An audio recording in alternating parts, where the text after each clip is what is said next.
It had been a tough, back-breaking struggle. But finally, the riders had been found. The stations had been built, and the mail was being moved. All that summer, the Pony Express moved west, opening new and dangerous trails along the route that was to unite east and west. The most dangerous of these trails passed through the Paiute territory of Chief Winnemucca. My concern for the lives of the young riders, among them my son, Little Joe, led me to seek a meeting with Winnemucca. Winnemucca's answer was swift and final.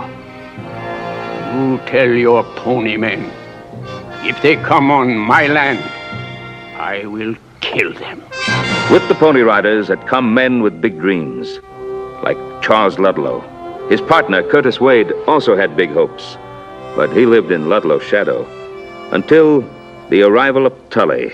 Mr. Charles Ludlow, my partner. This is Mr. Tully of the Washington Globe. Well, it's a real honor, Mr. Ludlow. But Wade wasn't content to live in his partner's shadow. I was going through some of Ludlow's files. I ran into some very interesting reading. Ludlow's downfall was a bitter blow to the Express's most ardent young rider, his son, Jabez. I've always wanted you to be proud of your father. Proud? Of what? Of his failures? Charles Ludlow made one last desperate effort to save his dream. He tried to persuade Winnemucca to sign a peace treaty. Again, Winnemucca's answer was swift and final.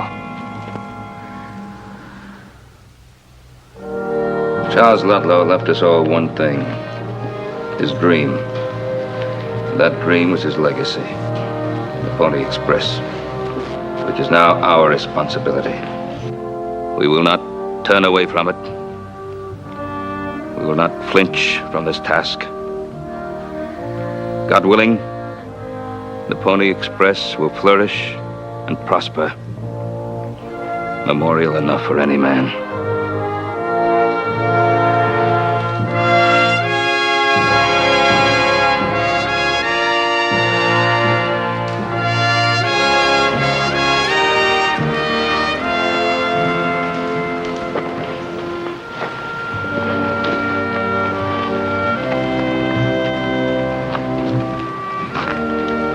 Those were good words, Mr. Cartwright.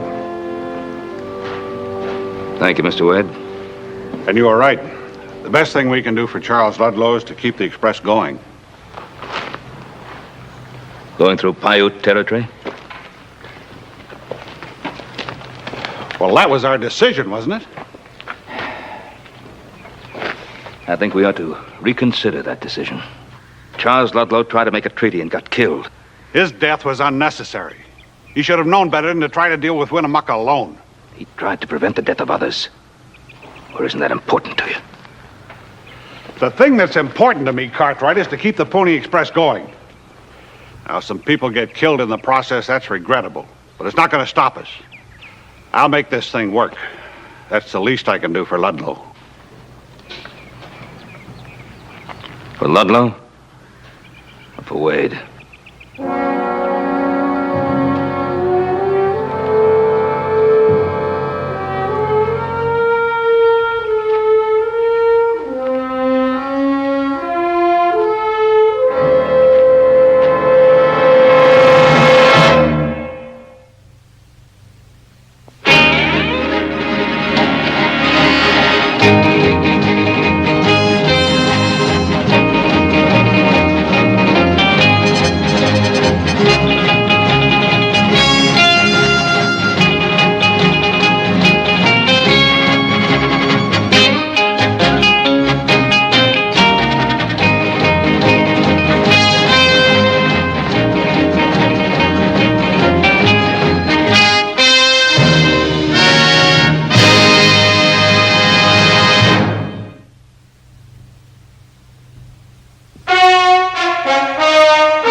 Morning, Mr. Cartwright. Hoss. Morning.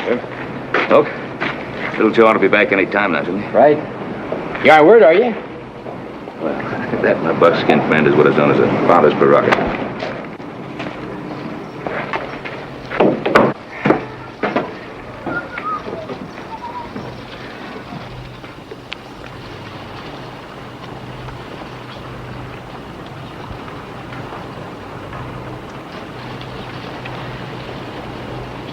It's a wonderful day for fathers at the Pony Express.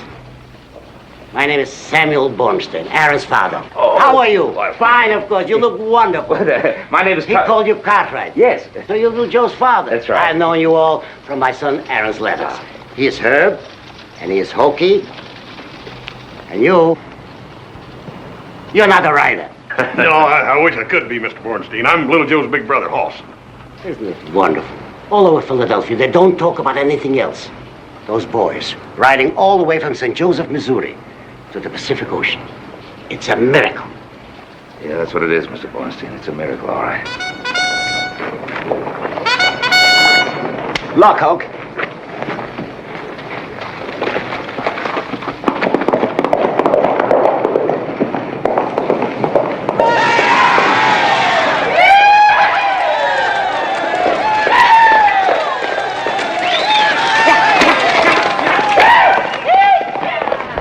What'd you think of that, Mr. Bornstein? Ain't that something? Any trouble? Yeah, big trouble. Raided Indian Wells. Don't ride till I talk to Wade. Hold on, horse a minute, will you, Jeb? Oh, Joe, how are you? Fine, Hoss. Just a little bit tired. Joe, this is Mr. Bornstein. Aaron's father came all the way from Philadelphia to see him. It's a pleasure to meet you, sir. I gotta get inside and talk to Wade. Excuse me. Is something the matter? Oh, no, of course not. Joe's always in a hurry that way. My boy. He should be coming in now. Ed and Rudy are dead and the horses are gone.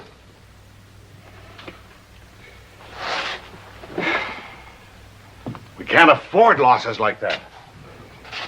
You mean we can't afford to lose men like Ed and Rudy? I told you boys there was a story here. Do you think that this will stop the Pony Express, Mr. Wade? No, it will not. Get moving, Herb. You were due out 10 minutes ago. But if Indian Wells is gone, Just pace yourself and make it to the next station. you're the boss, Mr. Wade.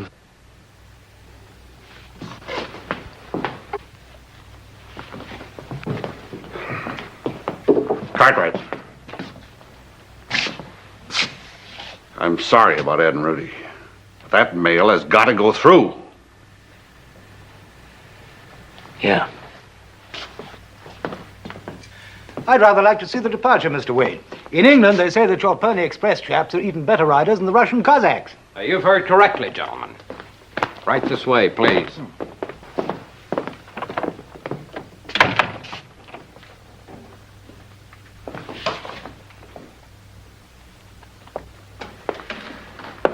Oh, come now, Wade. It can't be as bad as you look.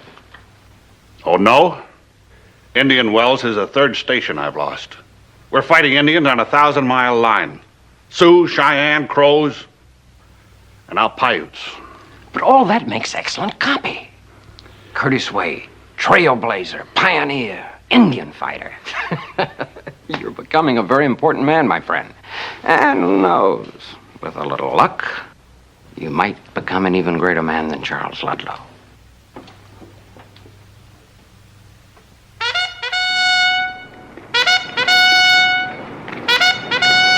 Got plenty of ammunition? Full box. Pay some real good, you get a long haul. Thanks.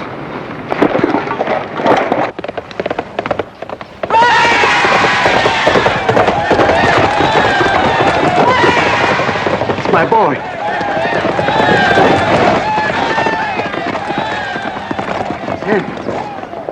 Hey, Aaron! Hey, guess who's here, Aaron?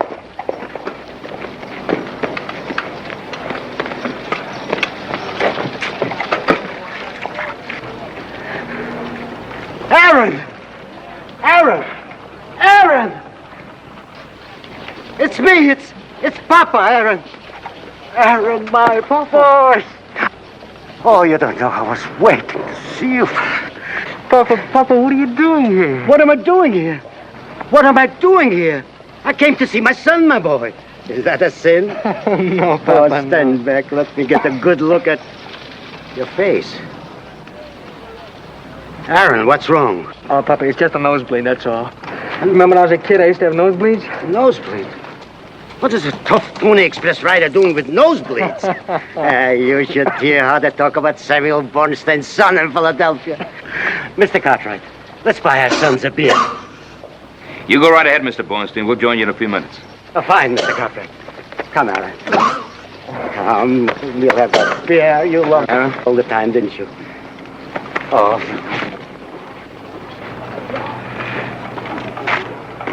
What's the matter with Aaron? I don't know, riding too many hours and too many miles, I guess. He's not the only one. Herb's in pretty bad shape, too. That Indian Wells station being gone ain't gonna help matters much, is it? Wade says he's going to send some more men out there tomorrow. I don't know where he's going to get them. Pirates have raided it twice. They're sure going to raid it again. They're asking a man to ride into Winnemucca's tent.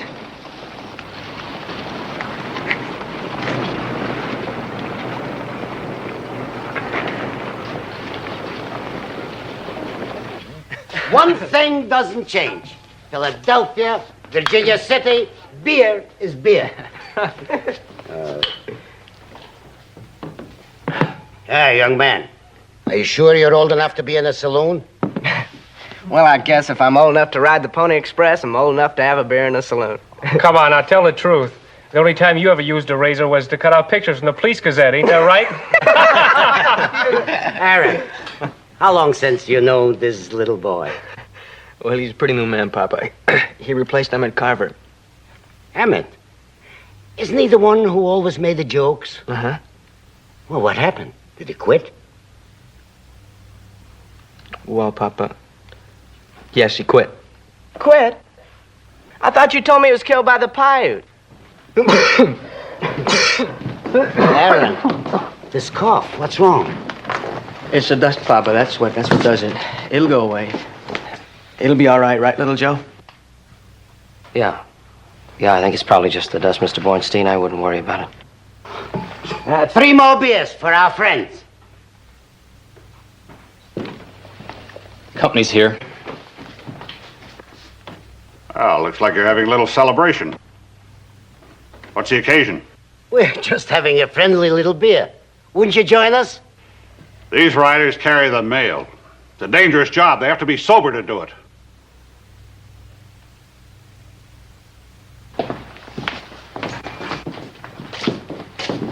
Well, listen, what about that beer, huh? How about a toast? L'chaim. Means to health. Yeah, to health. Wait. What do you want? I want a job. A job? You're going to need a man out at that Indian Wells station, and I'm putting in for it. Now, Indian Wells is the roughest station we have on the whole western route. I know. But I got a little brother and a lot of friends that are riding through that Winnemucca country. Least I can do is be out there and see to it that they got fresh horses when they get there. All right. You got yourself a job. Oh, by the way, I ordered that station fortified. We'll have a little surprise for Winnemucca if he tries to hit it again. Be out there in the morning. I'll be there.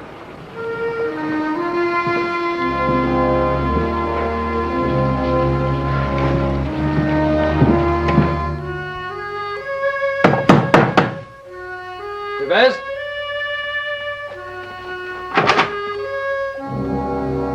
Jabez, let me in.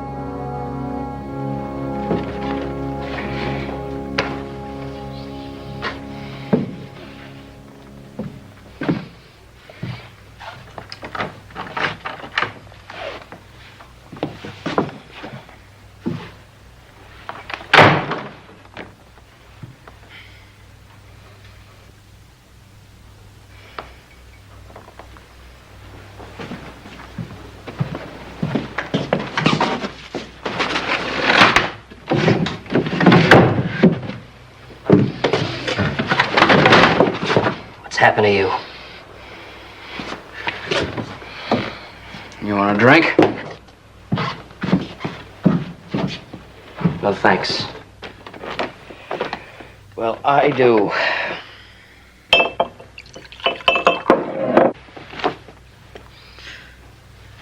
Little Joe, did you ever know a fellow that killed his own father? Huh? Oh, so that's what this is all about, huh? What, this is the way you make penance? Penance for something you didn't even do. Didn't do, huh? Well, maybe I didn't put the arrows in his back. But I did it. Oh, I did it. So now you sit around in this stinking room and you booze yourself senseless, and that's how you show how sorry you are. Well, whatever happened to the Jabez Ludlow who talked about riding the wind? The guy I used to know who didn't know what it was to quit. I'm no good to anyone. I'm finished. I can't ride a horse anymore. I can't ride for the Pony Express. I can't ride for anyone. Look at my leg! Now the trouble's not with your leg, it's with your guts. Come on, stand up when I'm talking to you. You sit there and whine about how much you love your father. But is this how you prove it? The Pony Express. Their father's dream. The dream he gave his life for. That's still going on. And Jabez, it's gonna go on without you. Well, look at me. What do you expect me to be able to do?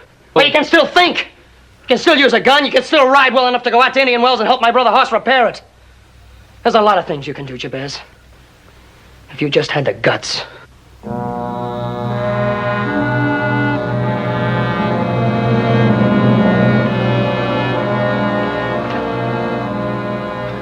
You know, you were wrong. You didn't kill your father. But you're sure killing his memory.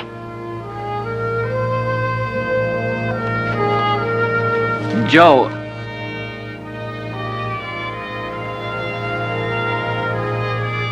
When do you want me to be at Indian Wells?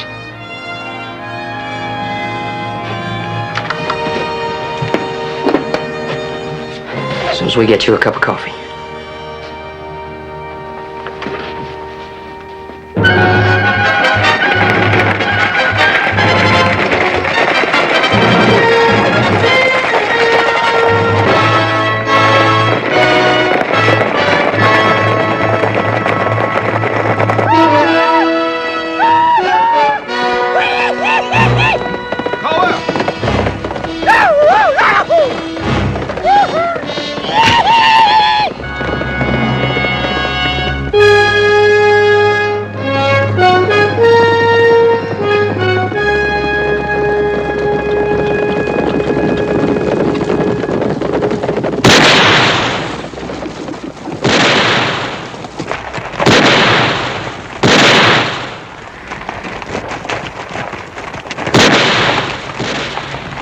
Billy, Hank, flank him. Wilson, you and the rest of the fellas follow me. We'll hit him head on. Come on.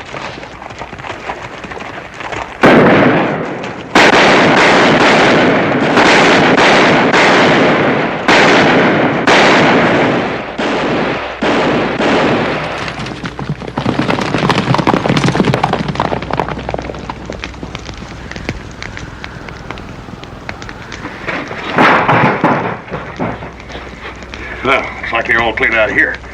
Boy, this place looks like it's been hit by a twister.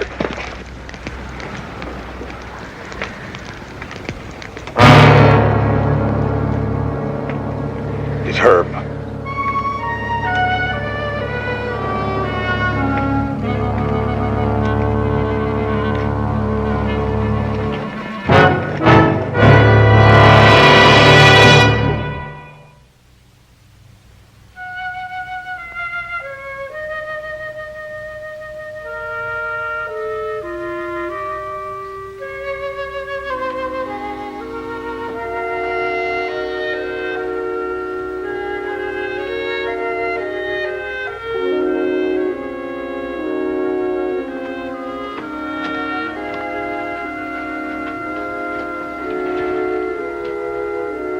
Mr. Cartwright?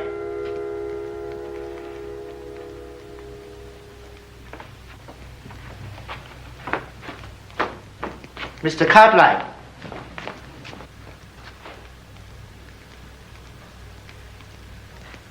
Mr. Cartwright? All time you not eat. All time you just look sad.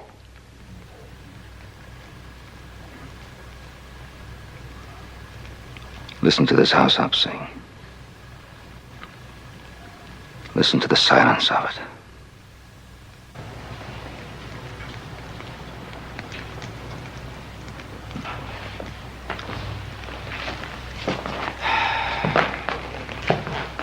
You remember when we built this house I'm singing?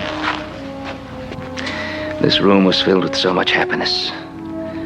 Mrs. Cartwright, little Joe's mother, Adam, Hoss, little Joe. They filled this house. That's what it was built for. Happiness. Love. Family.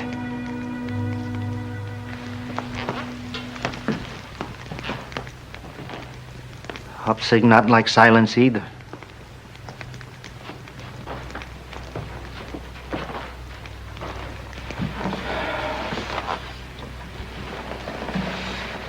Where's it all gone? Mr. Cartwright, I fix you some hot food. You eat.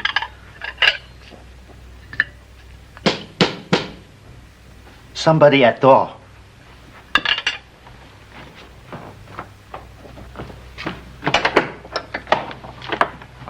I'm Curtis Wade. I'd like to see Mr. Cartwright. Come in, please. Mr. Cartwright inside.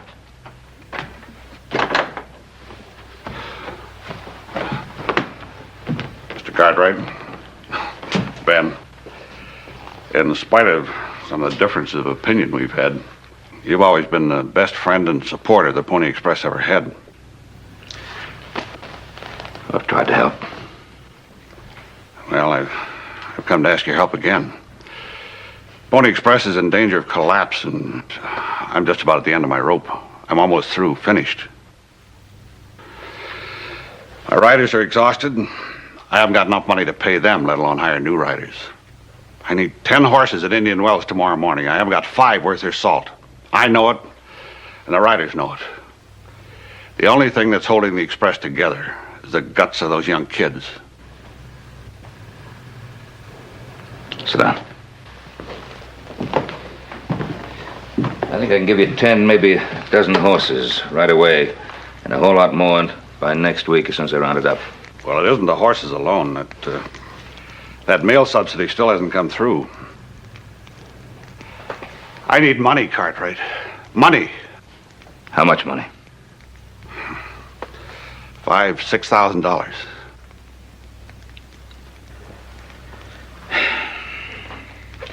I've already put most of my ready cash into the Pony Express. I've got a ranch to run. A business that's taken me years to build. If I give you what's left of my cash reserve, I'd be putting this whole place in jeopardy. Well, I'm not used to begging, Cartwright. I came here hoping to keep the Pony Express together. It may have been easy for Charles Ludlow to lick your boots, but not for me. All right, you got what you wanted. I'm finished. Wade. I told you how hard it was for me to give you that money. I didn't say I wouldn't give it to you. I've got 2 sons working for the Pony Express.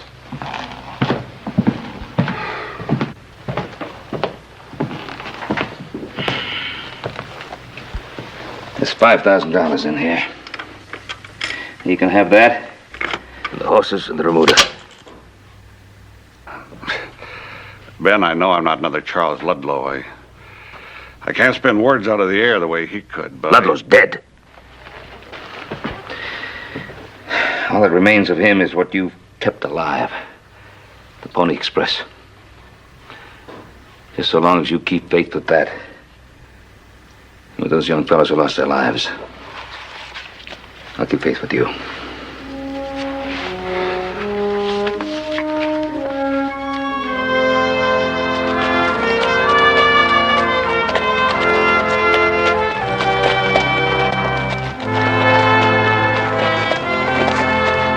Mr. Cartwright, what brings you to town?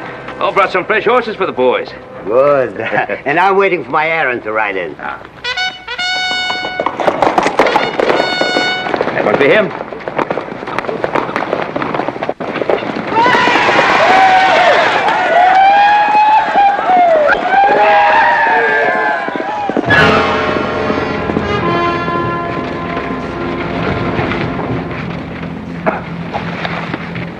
Papa? Papa?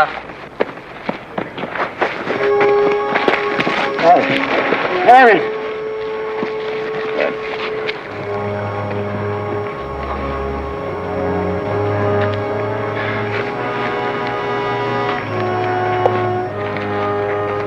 Aaron, my son.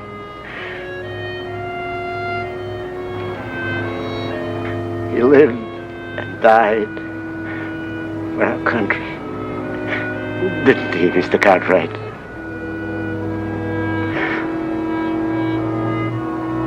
Why should I cry?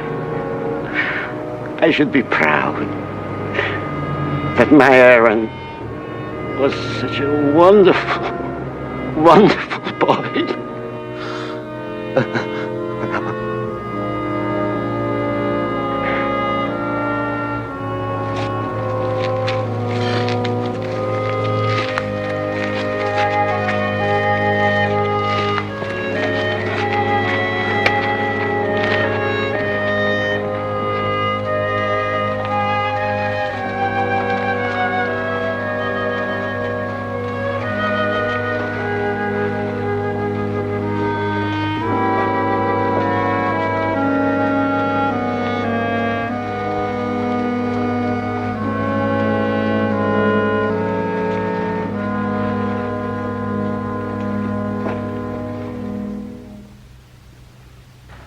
Mr. Wade, have the pilots given your Pony Express any trouble? What's the name of the before? rider, Mr. Wade? How fast is it going to take you? I don't understand. Gentlemen, please. Please, monsieur, can I not get one uninterrupted minute? We need a good pause. S'il vous plaît. What do you want my picture for anyway? You're becoming famous all along the eastern seaboard, Mr. Wade.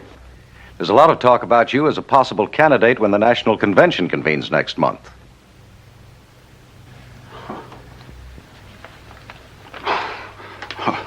That's nonsense. The Washington newspapers don't think so, Curtis. Neither does the New York press. My publisher's betting on you to stampede the convention. You're the hero of the moment. The man on horseback.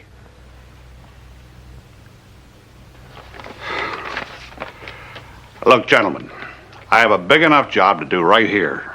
That's the kind of talk that makes headlines, Mr. Wade. And presidential candidates, eh, gentlemen? That's all for now, boys. You two, Monsieur Fontaine, Mr. Wade, and I have some private matters to discuss. But, monsieur, when will I ever finish? Patience, my friend. I'll see to it that you get plenty of opportunity. Very. This should be done. The idea, the man on horseback. You'll get it should be done. Oh, Curtis, we finally got something going. You've kept the Pony Express alive, and you're on the verge of success. But it can all be wiped out in 10 seconds. We've got a Washington lobby fighting for that mail subsidy. The mail subsidy that will keep the Pony Express going and your image high on that white horse. But lobbies cost money. Lots of money.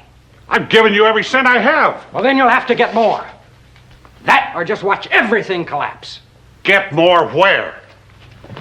Winnemucca's stopping my riders, delaying schedules, he's killing men.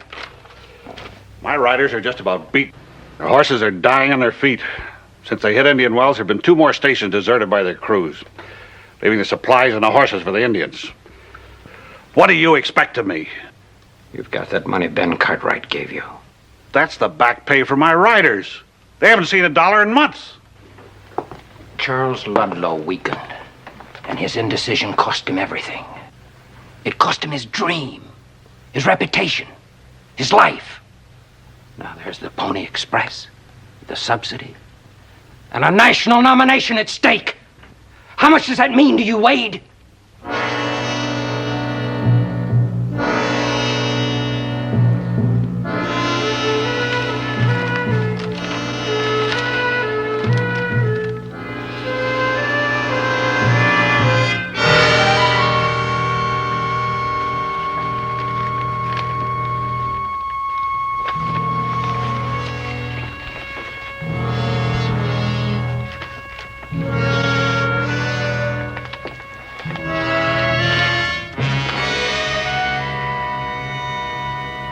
Getting smart. This is how you stay on that big white horse.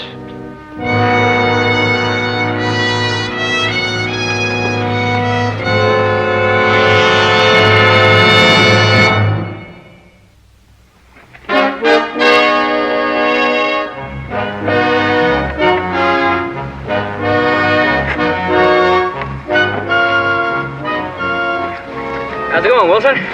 Fine, Jabez. Well, she's all loaded and ready. Good. Say, where's Hoss Cartwright? Oh, he went into Virginia City to get some supplies and ammunition. He'll be back tonight. Mr. Wade had quite an idea about bringing these cannons out here, didn't he? He sure did. Those Paiutes should think twice before they hit us again.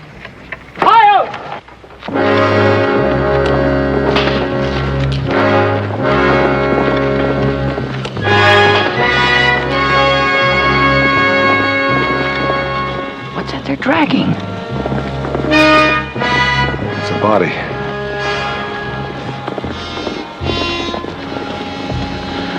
Are they in range of that cannon? I think so. Fire at them. Yes, sir. Get that cannon down there. Let's go.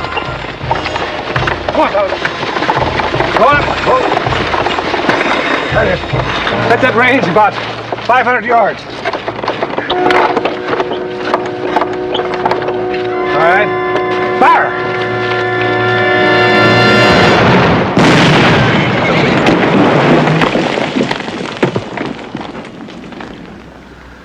Good shot, Wilson. Load her up again. Danny, Joe, go after him. We'll cover you.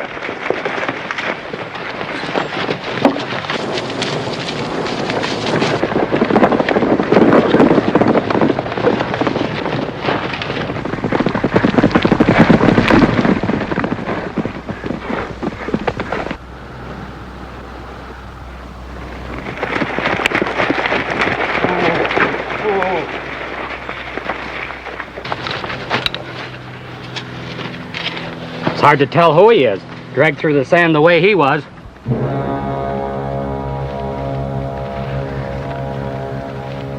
It's Pat. Hey, this Indian's still alive.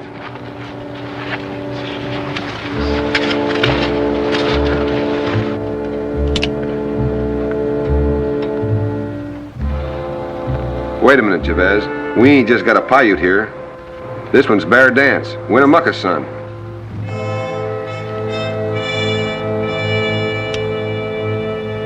Jones? Go tell Mr. Wade what we got here. Yes, sir. Drag him off and tie him up. Get him, fella. That horse of yours make his last run. Yesterday. What are you making a face for? Yours came in last night. There he is. Right on the money. Good luck. Get him.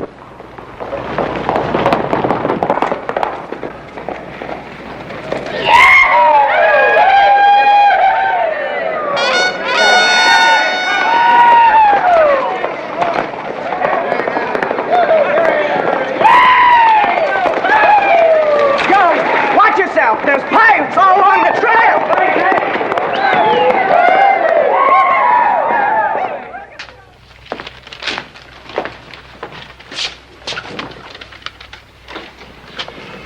Whatever it is, I don't want to hear it. You'll want to hear this. The writer just brought it in. It's from Washington. They've pigeonholed the mail subsidy in committee. And our friends in Washington don't think there's a chance in 1,000 of even getting the bill out on the floor in this session. Why? We fought Indians in storms. We brought the mail through. But they know that if we don't get that subsidy, the Pony Express will die. There's talk of secession in the South. Congress is engrossed with bigger matters. What about all those stories in the magazines and newspapers? Oh, wait.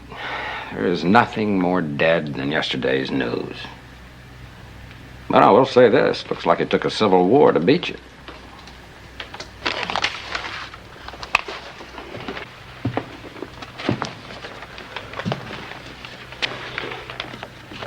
Nobody's going to stop me. I put too much into this. All right. Then you've got to do something spectacular. Something that will knock the whole nation down to your feet. Winnemucca. Yeah, good old Winnemucca. He's already made you a famous man. He might even make you immortal. Strange, isn't it? How fate plays with a man's life. Yeah, but how? Well, now, you're an old Indian fighter, aren't you?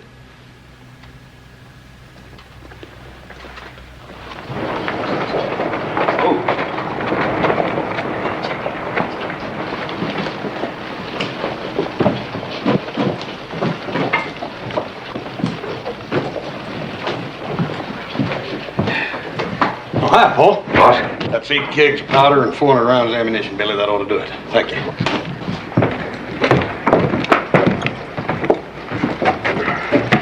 Missed you, boy. Yeah, missed you too. How's it going? Pretty good. We turned that relay station into a fort. I don't think old Winnemucca's gonna fool with us when he finds out what we've done. Yeah, we got enough stuff here. Yeah. You see Joe? Yeah, early this morning, but he had a noon ride into Sacramento. Paul, quit worrying about Joe. He's big enough to take care of himself. Oh, I keep telling myself that he is. I guess one of these days I'm gonna believe it. Hey, Mr. Cartwright! Holmes! You better get that thing loaded and get out of here. You're gonna miss all the excitement. What excitement? Mr. Wade just left, took all those newspaper men with him. There's gonna be a hanging. What? They got Winnemucca's son out in Indy Wells this morning. They're gonna string him up. Sure wish I could go with you. I got a doggone run in a half hour.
Winnemucca's raids have hampered, but not stopped the Pony Express. His ruthless attacks on innocent riders have not diminished our resolve, but strengthened it. And today, gentlemen, those raids are going to come to an end.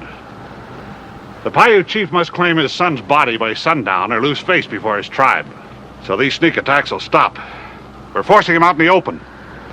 And as you can see, we're ready for him. If he can pull it off, he'll be the man of the hour, won't you, Tally? You've got Mr. Wade's word for that. A patriot's promise. Curtis Wade is a giant on horseback. You can use that phrase if you like, gentlemen. Hi-yo! Take care of her.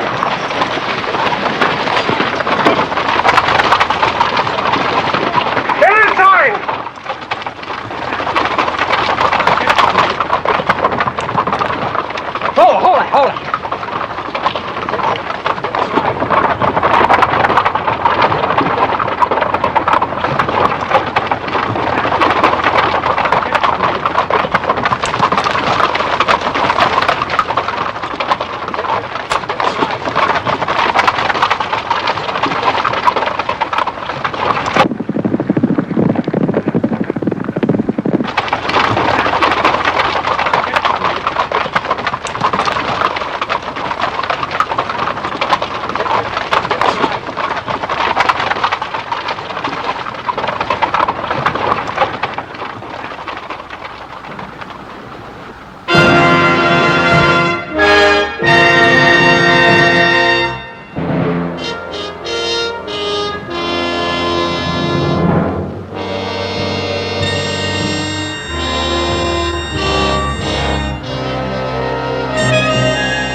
Hold your fire, it's Little Joe!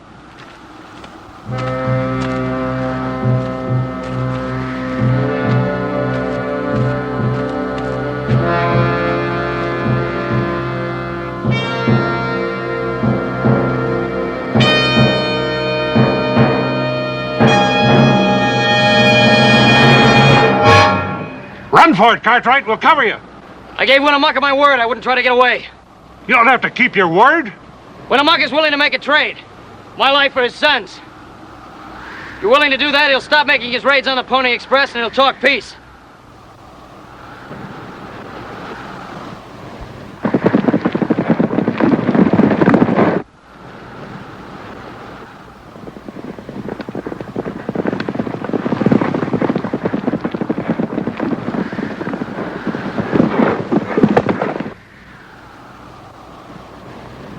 I'm giving you a chance, Cartwright. Break and run.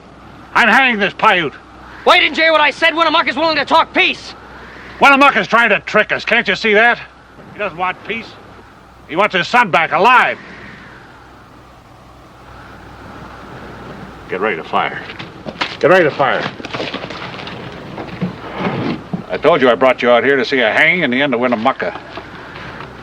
There it comes. Wait! No, you can't do it. I didn't give him to me. No, you're not gonna do it! You don't have any more guts than your old man.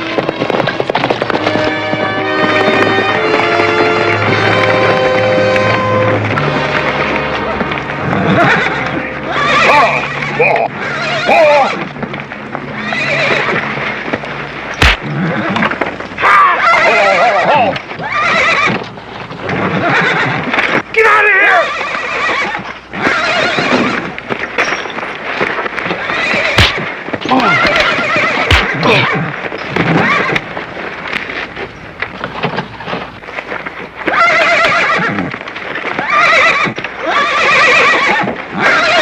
I gotta kill him. It's a trick. He doesn't want peace. I mean, it's you that doesn't want peace. It'll get in the way of your ambitions.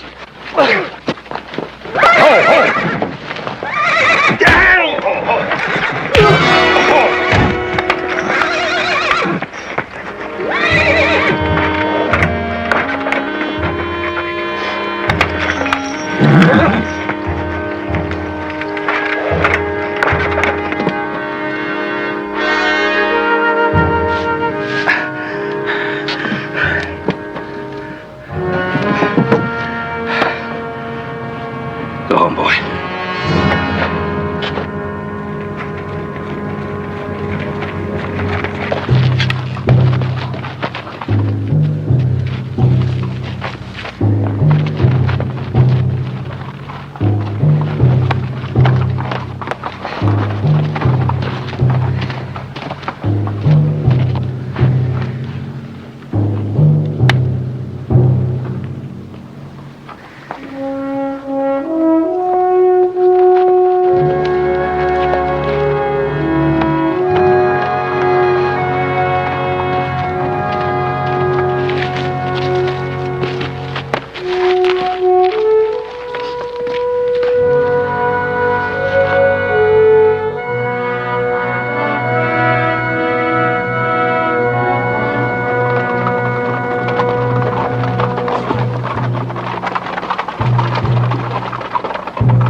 I say, old man, he doesn't look much like a giant on horseback at the moment.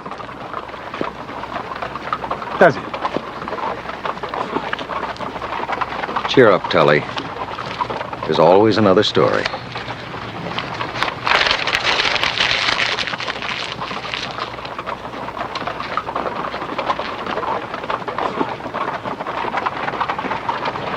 Gentlemen, wait for me.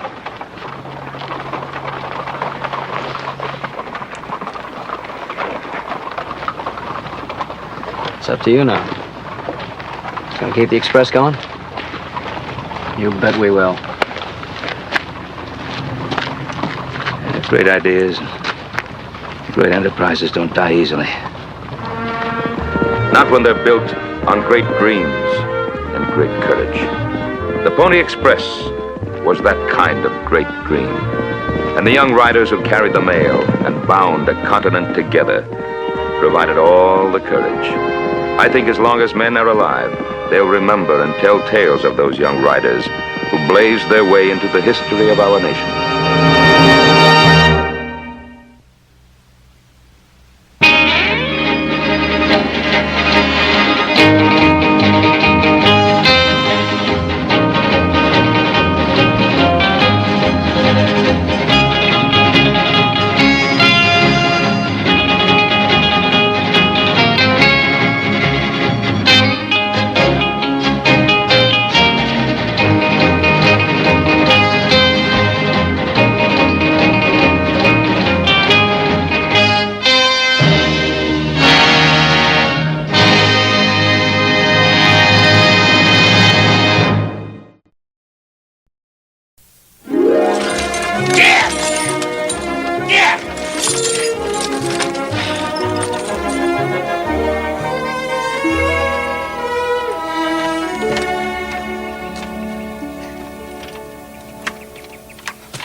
Well, mister, aren't you glad to see me?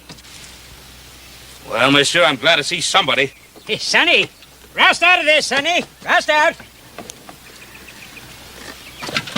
Name's Cartwright, Ponderosa Ranch. Well, I'm pleased to meet you, Mr. Cartwright. I'm Jesse Pearson. Pearson? Now, let's have a look at this. I'll tell you, it's the last time I try a shortcut without testing it out first. I figure we can get the team off of your wagon, hitch them up with mine. You want me for something, Jesse? Oh, Sonny, this is Mr. Ben Cartwright, my partner, Sonny. Sonny? You know, Mr. Cartwright, I don't think we'll have to unhitch our team. Here, Sonny, come down here. That's it. Come along now. Now, you get right over there and get a good grip on it right there.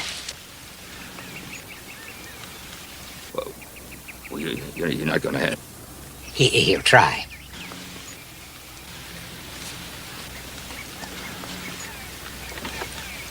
Now, Sonny, slow and steady.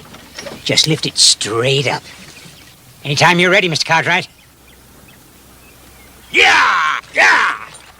Yeah! Yeah! Yeah! Yeah! Move! He's sure a powerful young fellow, isn't he? Yes, he is. Amazing, amazing. Thank you, Sonny. Thank you. Is there something I can do for you fellas? Can you give us something to eat? You'll have to forgive Sonny's directness, Mr. Cartwright, but it's hard to remember manners when one is hungry, and the truth of the matter is, we are. Well, I tell you what you two fellas are going to do, you and Sonny. You're going to get in that wagon of yours. You're going to follow me right back to the Ponderosa, because you're going to have supper with my sons and me, and you're going to have a fine supper, too. Well, that's mighty generous of you, Mr. Cartwright. Follow me. Righto, we'll be as close to you as your shadow. Yeah! Yeah! Yeah!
So we've been making the rounds from ranch to ranch, looking for work.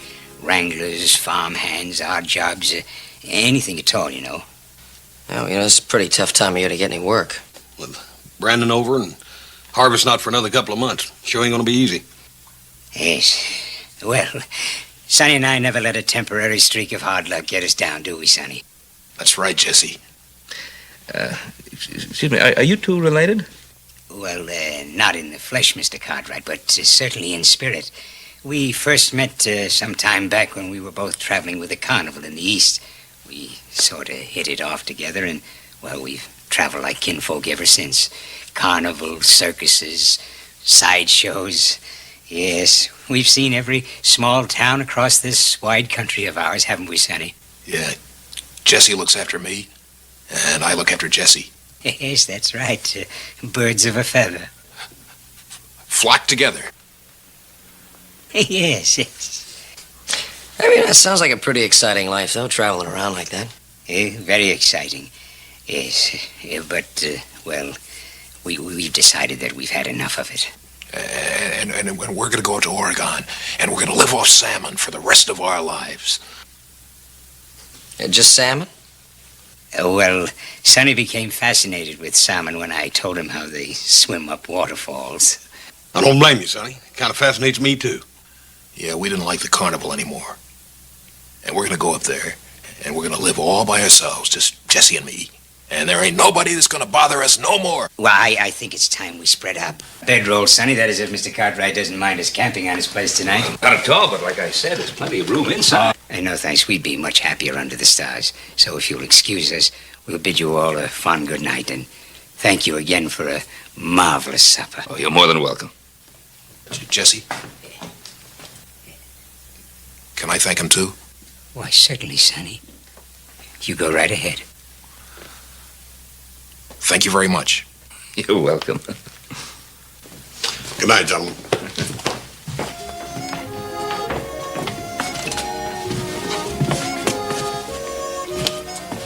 Your hat, Sonny. Good night now. Good night.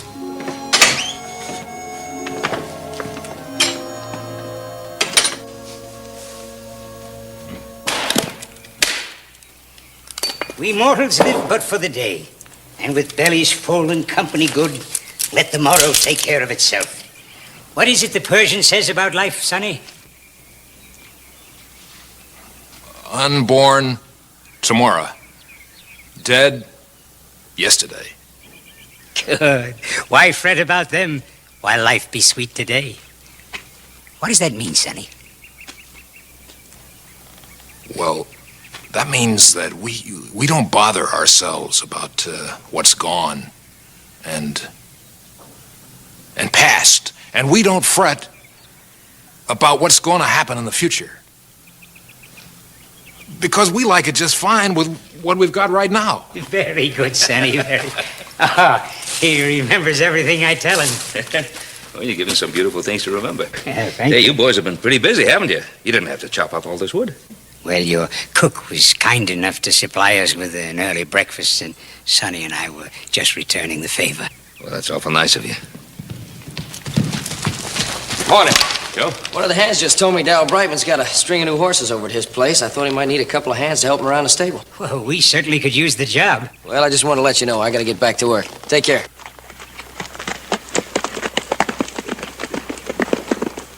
Thanks. Hey, that's an idea. It's an idea. Listen, I'm going into town a little while, do some banking. Why don't I take you two fellas along and introduce you to Darryl? Splendid.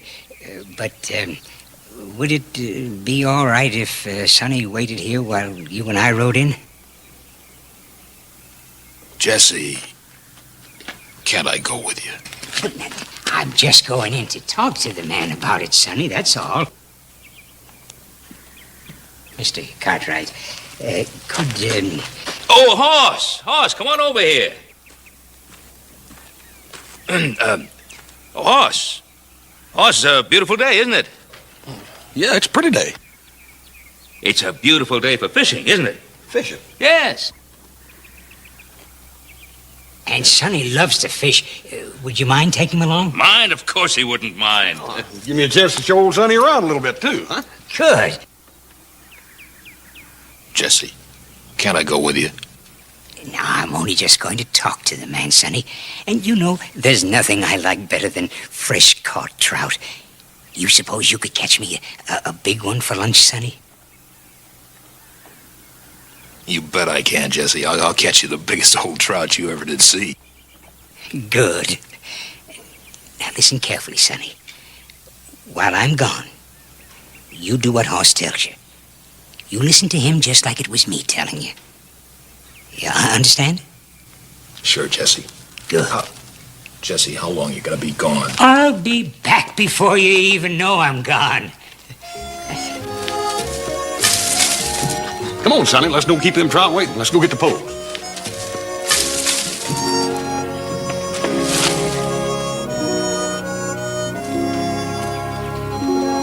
Come on, Sonny, go.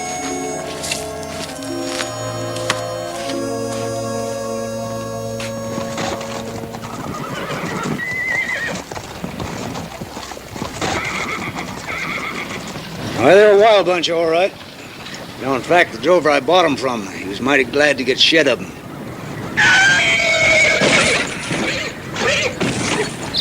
Well, that Palomino does seem a bit antisocial, but, well, you can't judge a book by the cover. Yeah. Well, you know, I'd like to do a favor for a friend of Ben's, but, well, the only work I got is breaking these broncs. Tell you the truth, you look a little light for the job. Well, Mr. Brightman, after all, it's not so much a matter of brawn as ability, and I've been around horses all my life. In fact, my mother used to say that I could whinny before I could talk, and by the time I was 16, I could ride a horse standing on my head. On your head? Yes. That's where you're liable to wind up, right there on your head. Well, Mr. Brightman, after all, every man is entitled to a chance to prove himself, and that's what I'm asking for, that chance.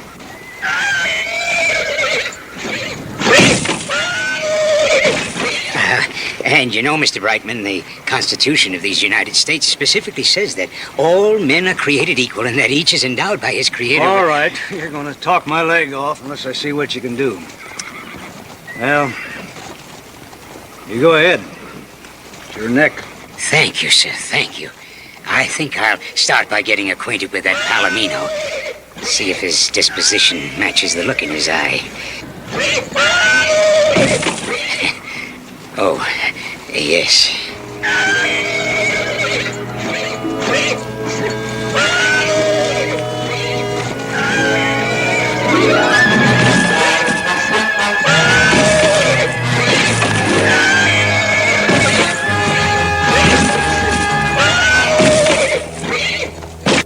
You've had a real good year, Ben. Yeah, not too bad. Expect to have an even better one next year.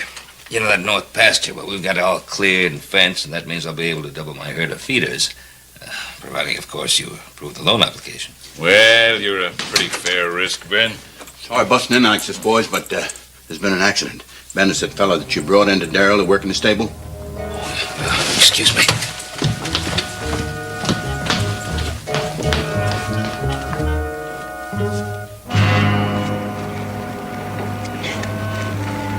Clear him away. Clear him away. Give him some air. All right, back up and give the doc some room here.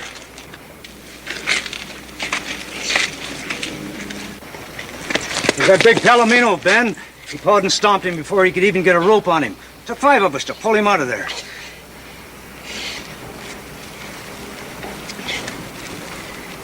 How is it, Doc? Ben, his back, I'm afraid. I guess I finally took on a job that was too big for me. Take it easy, Jesse. Oh, Mr. Cartwright. I think I went and got myself killed. I can't leave Sonny. He needs me to take care of it. Jesse, you're going to be all right. You hear? Mr. Cartwright. Tell Sonny. Tell him. Tell him what, Jesse?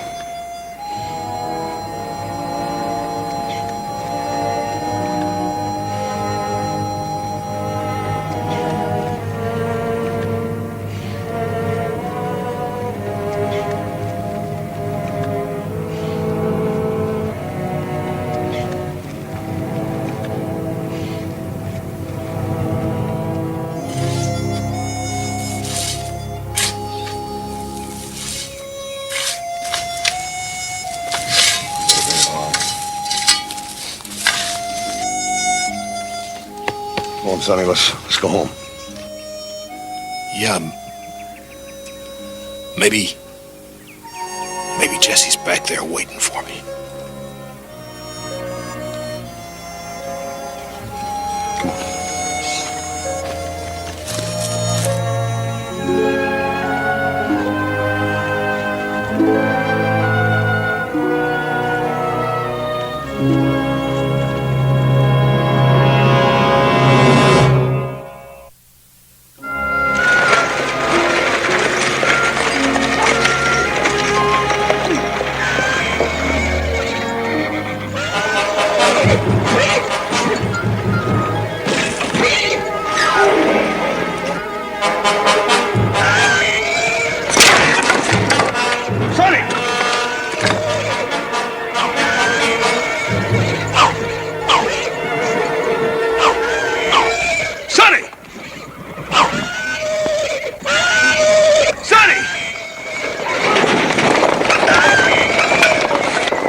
Sonny.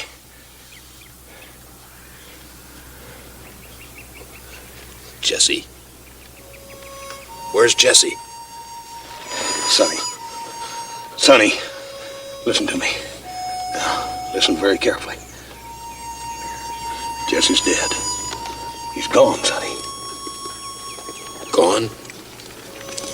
Oh, no. No, he wouldn't leave me. He ain't never left me alone. I ain't never been alone since I met Jesse. Sonny, you ain't alone now. Look, you take care of me and I'll try to take care of you, all right? Good, let's go. Come on.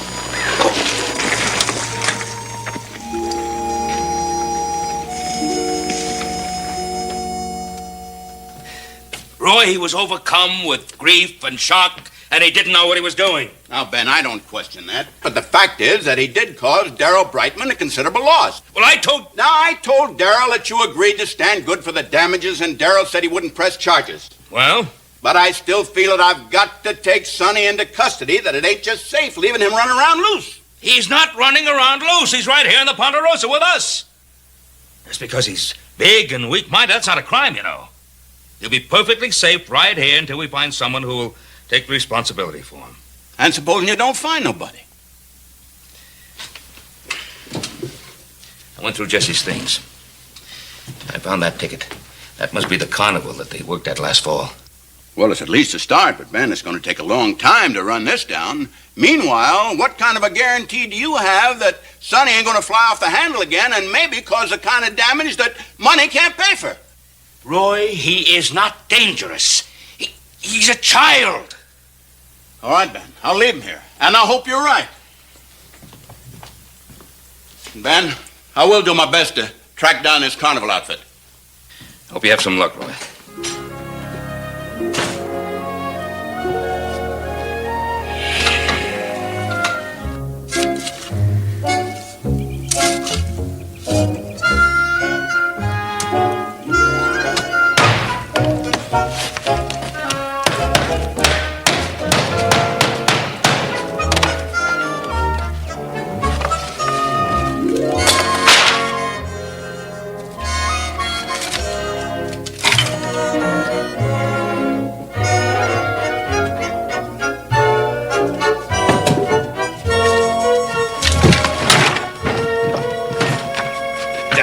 darn it. One more time and I'm gonna cuss out loud.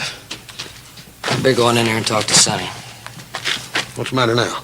That's Bernie Joe, I feel sorry for him, but confound it, I got my work to do, too. I know, but he won't listen to me. All right, I'll talk to him.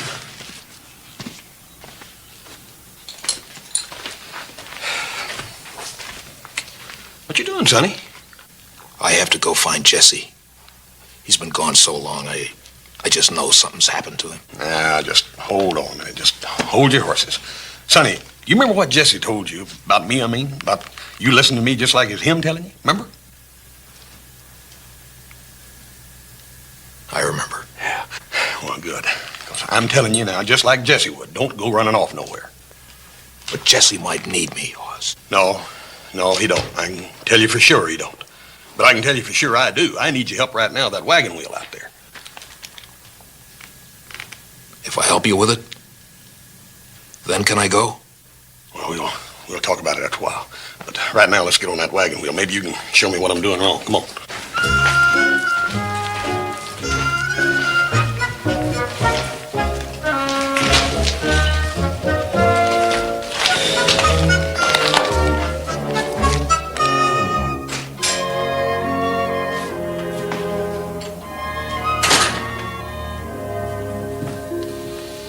Sonny asleep? Yeah. Did you have any luck with Roy Coffey trying to find that carnival? No, not yet. You have a rough time? So-so. It's kind of rough keeping him busy, you know. Got him painting things that don't need to be painted and fixing things that don't need to be fixed. Even with it all, he ain't happy, Paul. It's like he ain't got a friend in the world. I know. But it'll work out. I know it'll work out. You better get yourself some rest. Yeah. I reckon we all need a little. This whole thing's kind of been upsetting, ain't it? Night. Good night, Oz. Jesse? Is that you, Jesse?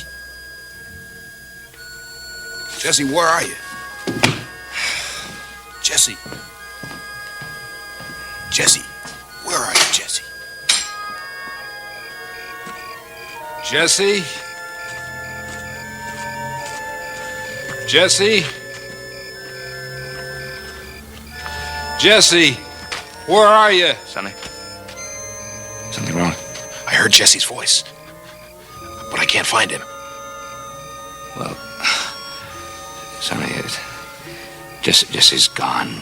He must have been dreaming. Oh, he was calling to me. Sonny, it's late. You better get back to sleep. I heard him just as plain as anything. It must have been a dream, like I said. Come on, lie down.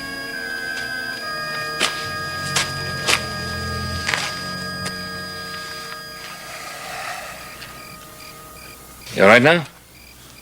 I'm not sleepy anymore. Well, it'll be time to get up pretty soon. You gotta get some rest.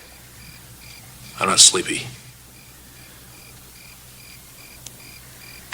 Well, I guess maybe I'm not sleepy either.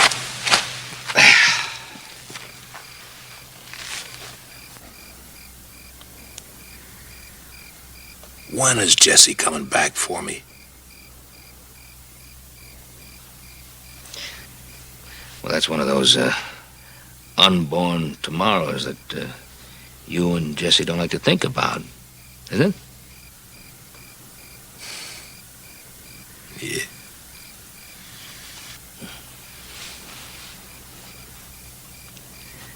Oh, it sure is peaceful and quiet, isn't it? I can see now why you like to sleep out here. Jesse and me don't like to be cooped up. We want to see the stars.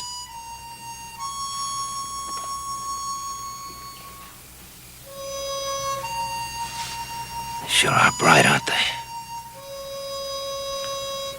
Sometimes I used to think that I could just reach up and touch them.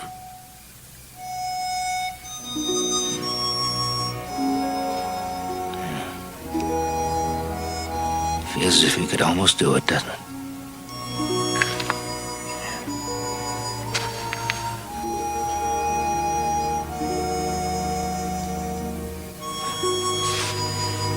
Hey, Sonny.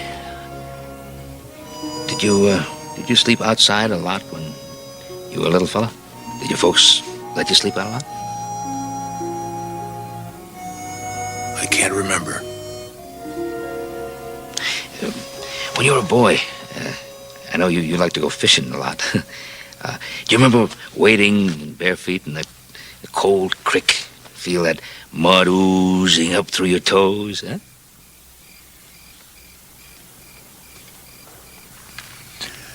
Did you ever see a salmon swim up a waterfall? Yeah, it's, well, that's really something, isn't it?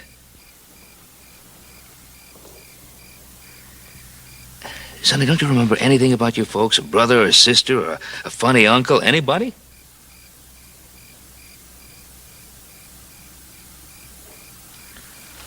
There was this funny man at the carnival, Scotty. He was a clown. He used to paint his face all different colors, and he'd dance around real crazy, falling and everything.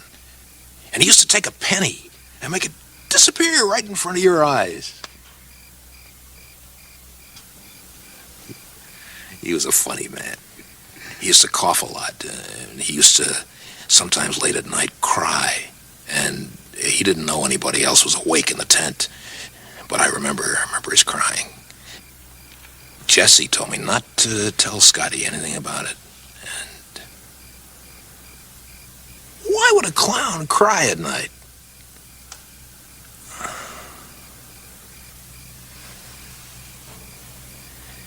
Well, I don't know. I guess maybe because he had a reason to. I suppose every man does. Sometime in his life.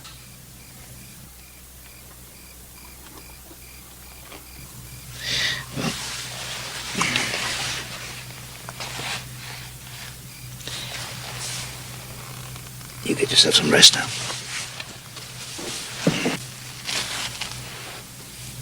Mr. Cartwright, would you read to me the way Jesse does?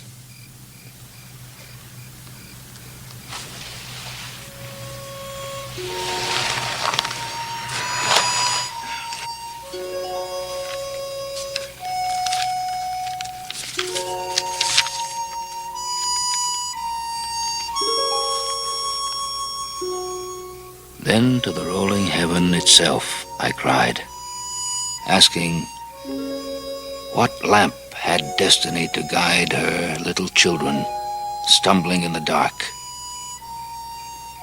A blind understanding, heaven replied.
How's it going? Starving. Cheese over here, beef over here. Yeah, good.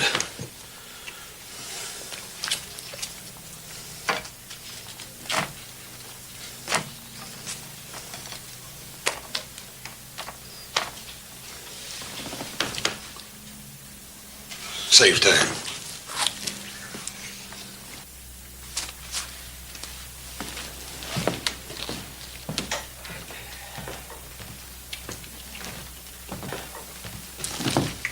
Where's Sonny?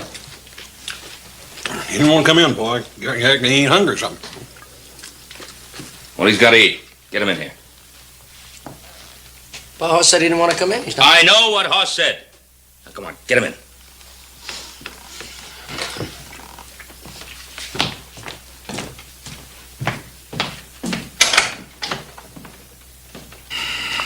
You're really in a good mood today, aren't you? Oh. I know I shouldn't have yelled that way. I'm worried about Sonny. I'm real worried. I tell you, he knows, deep down he knows that Jesse's dead, sure as I'm sitting here. But he just won't face up to it. When he does face up to it,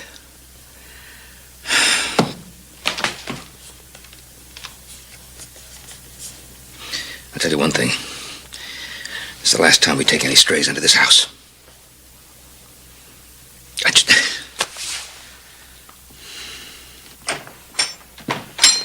Hey, Paul. Sonny ain't out there. I looked all over. You sure? Sure, I'm sure. He ain't no place to be found.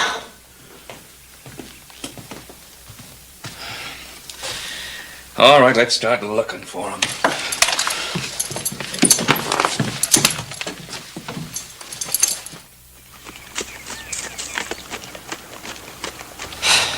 That's no use, Pa. There's no telling where he might be by now.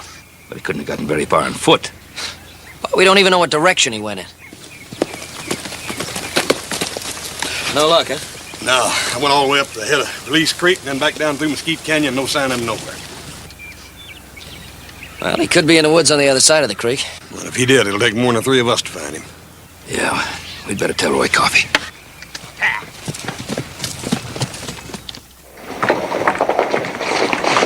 Howdy, boys. Hi. Roy. I was just fixing to ride out your place. Oh?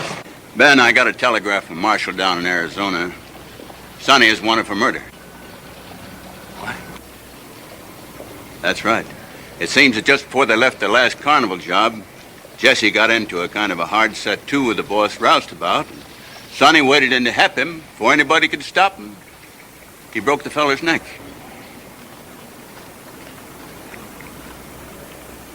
So I have no other choice than to lock Sonny up and hold him for extradition.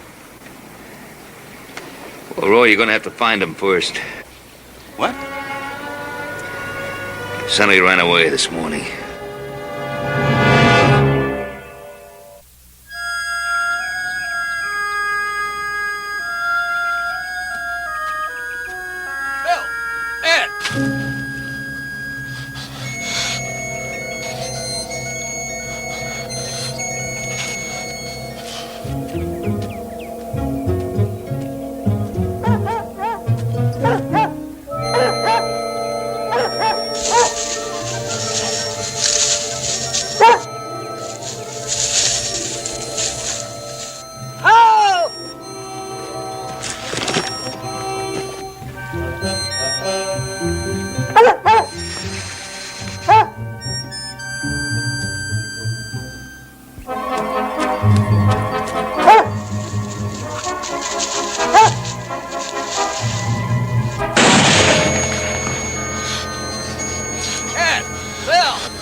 Why'd you kill him?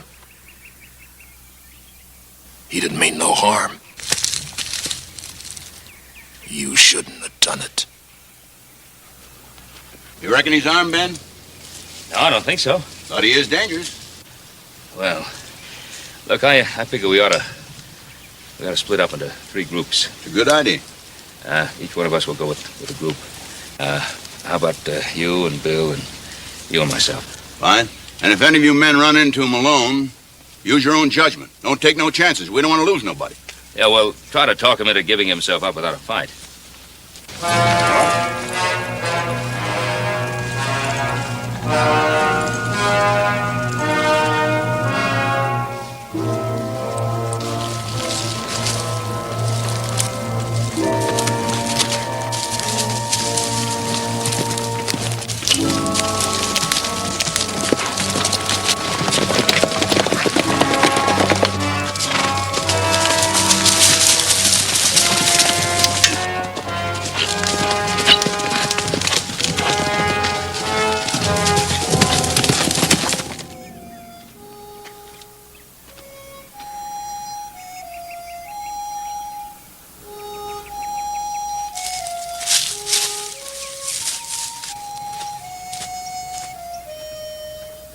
Jesse? Jesse?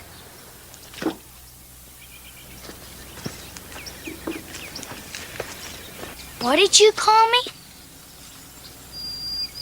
Is your name Jesse? No, it's Jamie. What's yours?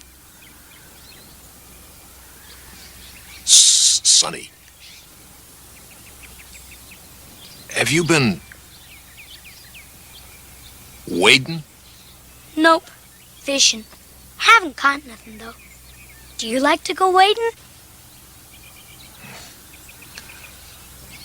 Yeah, let the mud ooze between your toes. Yeah, that'd be fun. Do you live around here?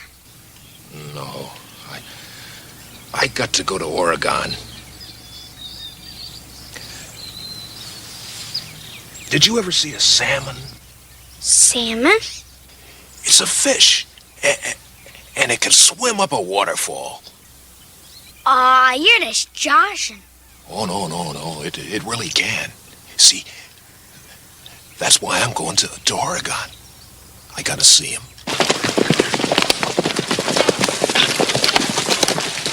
No luck, huh? Nothing. What about you? Well, let's try on down by the creek.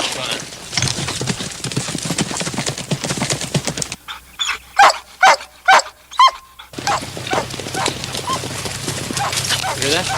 Yeah, comes right over here.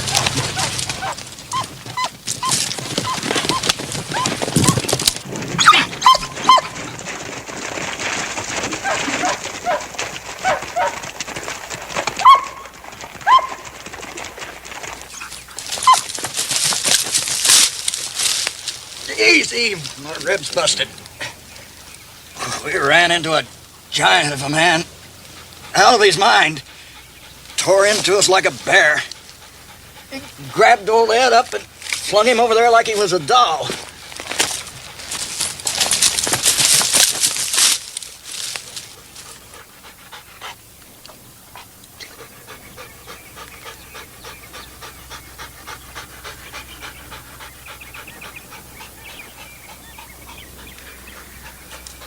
Joe, come here.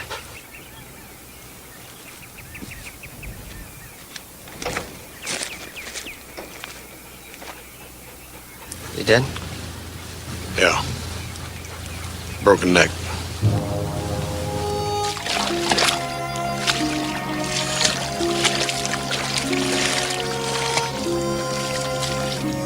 Look what I found. It's a stone. It's got all different color streaks on it. Maybe it's gold. Maybe it's a diamond worth trillions of dollars.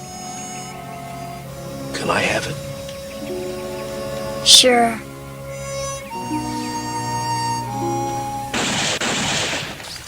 What's that? Somebody must be hunting.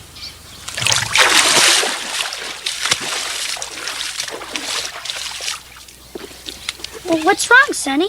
Do you have to go home? No, I have to go to Oregon. Do you want to go with me? Better not. I want you to go with me. I don't want to be alone.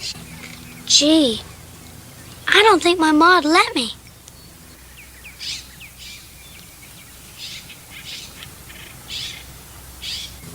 What you got there? Something? Something better than rocks and gold and everything else. Gee, could I see it? Please? Nope.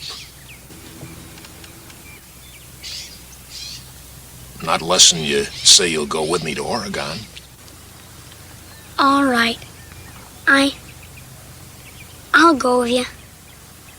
How far is it to Oregon anyway? First, you gotta promise. I promised to hope to kick a frog and die. Gee, a gun. A real gun. Come on, let's go.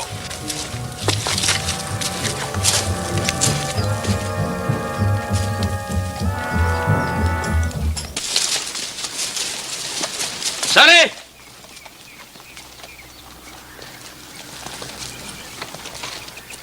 Hey,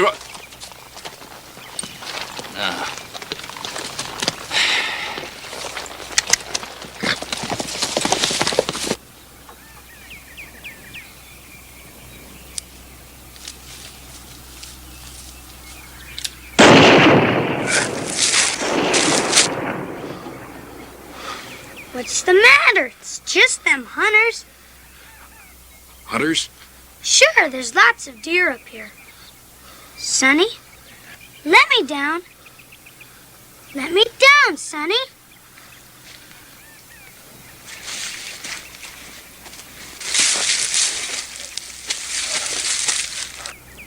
I better be getting home. My ma will worry if I don't. Hey, do you want to come to our house for supper? No, we gotta go to Oregon. Remember, Jesse? Don't call me that. That's not my name. Come on, Jesse. We got a long way to go. Stop, Sonny. That hurts.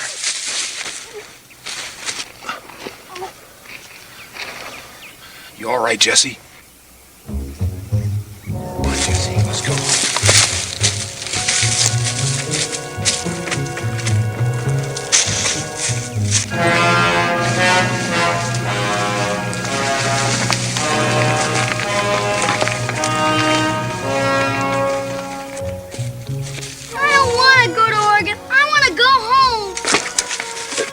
Jesse, just a little ways farther, and we'll make camp up there.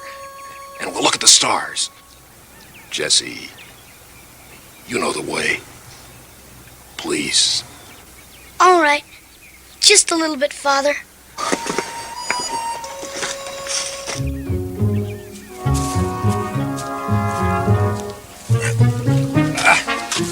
Gosh, Sonny, I'm tired. Okay, Jesse. We'll rest.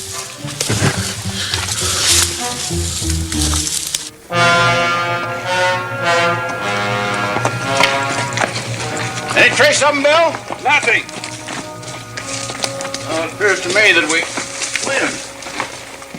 Well, look yonder.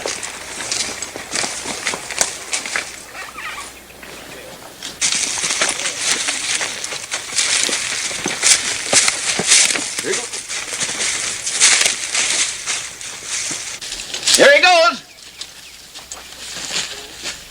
It's good and left no tracks in them rocks. Sonny, my mom will skin me alive if I don't get home pretty soon. Read to me, Jesse. Read those pretty things that you always do. How many times do I gotta tell you my name ain't? Please. I don't read so good. Come on, Jesse, please. You think they're up there? That's Sheriff Coffee. Is he looking for you? Did you do something bad? No, I never. Yes, you did. You did something bad, and he's gonna lock you up in jail. No, I never did, Jesse. I'm not, Jesse. I'm not. I just want to go home. Don't worry, Jesse. They're not gonna get us. I won't let them get us. Jesse, guns scare people. I'll scare them away.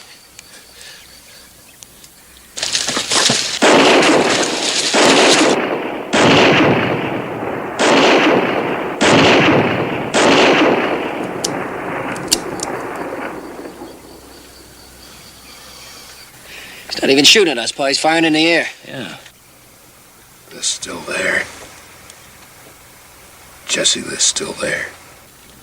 Hey, Bill! But he's got a gun and the kid, too. I know. He doesn't know how to use that gun. Let's move up on him.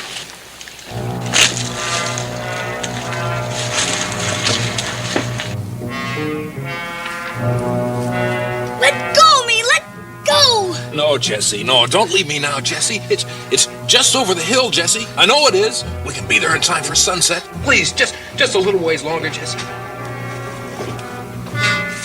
Sonny? Jesse! Jesse, don't go! Stay away from me!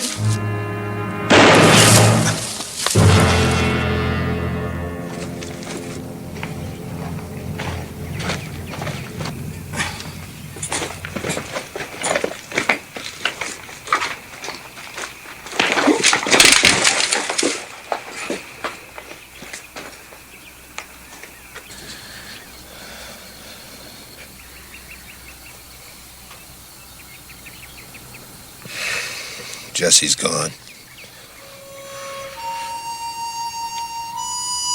But he wouldn't leave me for long. He'll come back and get me. And then we'll watch those old salmon flop.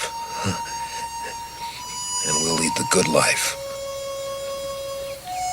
Just like he always told me.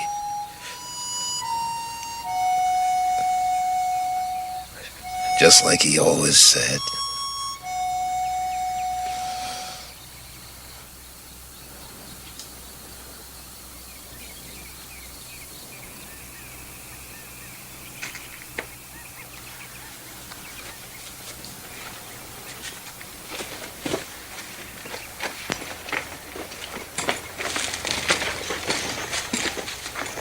Ben, take a boy into town, will you? Come on, son.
It's too early. I got work to do.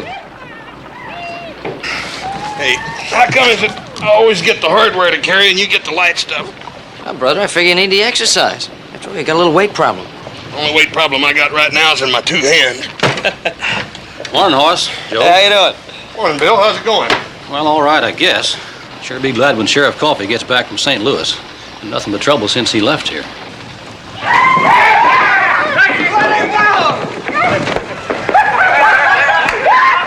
See what I mean?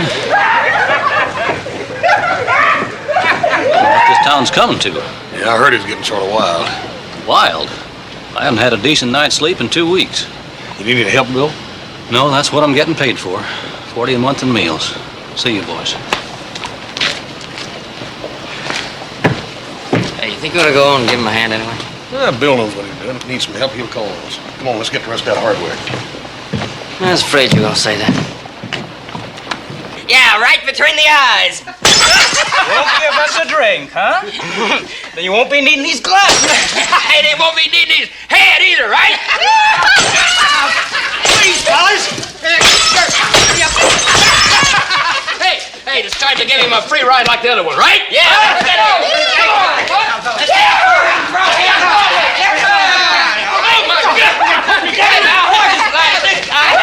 Wake it up. Hey, get out of the way! Wake it up! What? Hey, keep your nose out of this, Depp. We're just evening the score this squirt here for not giving us any drink. Huh? Yeah. They already had more than they could handle when they came in. Oh, yeah, perfect. Well, you're going to cool your heels in jail a while. You're under arrest, Dave. The rest of you fellows, giving you a break. Hightail it on out of here.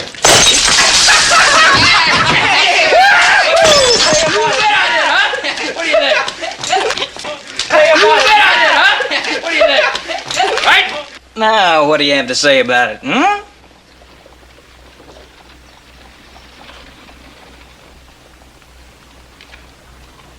Yeah, old Depp.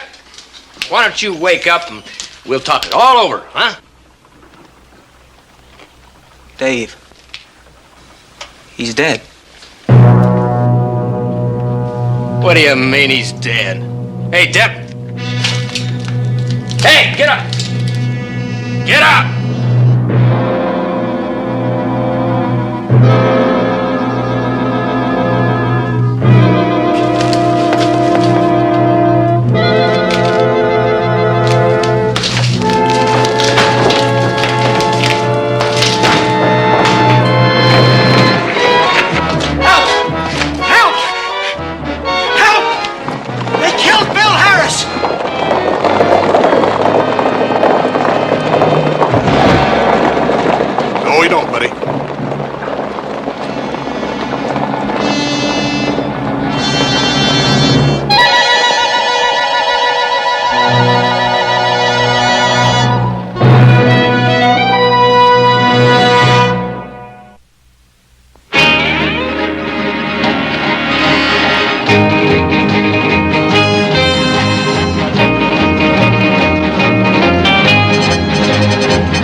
Mayor? You all alone? Where's everybody? Well, Deputy Hacker, he took Hoss and Little Joe. They rode out about an hour ago trying to pick up the kid's trail. They got me from the stable to guard the prisoner here. Listen, would you like to see him? Yeah. You know, I've seen quiet one, but this boy takes the prize. Hello, young fella. I'm Ben Cartwright, and this is Mayor Garrett. We'd like to talk to you for a minute. You better tell us where the rest of those boys are hiding.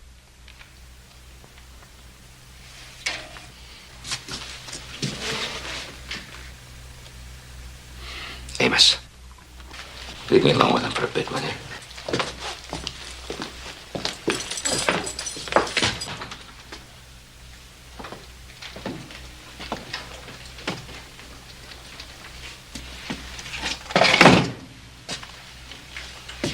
Cliff,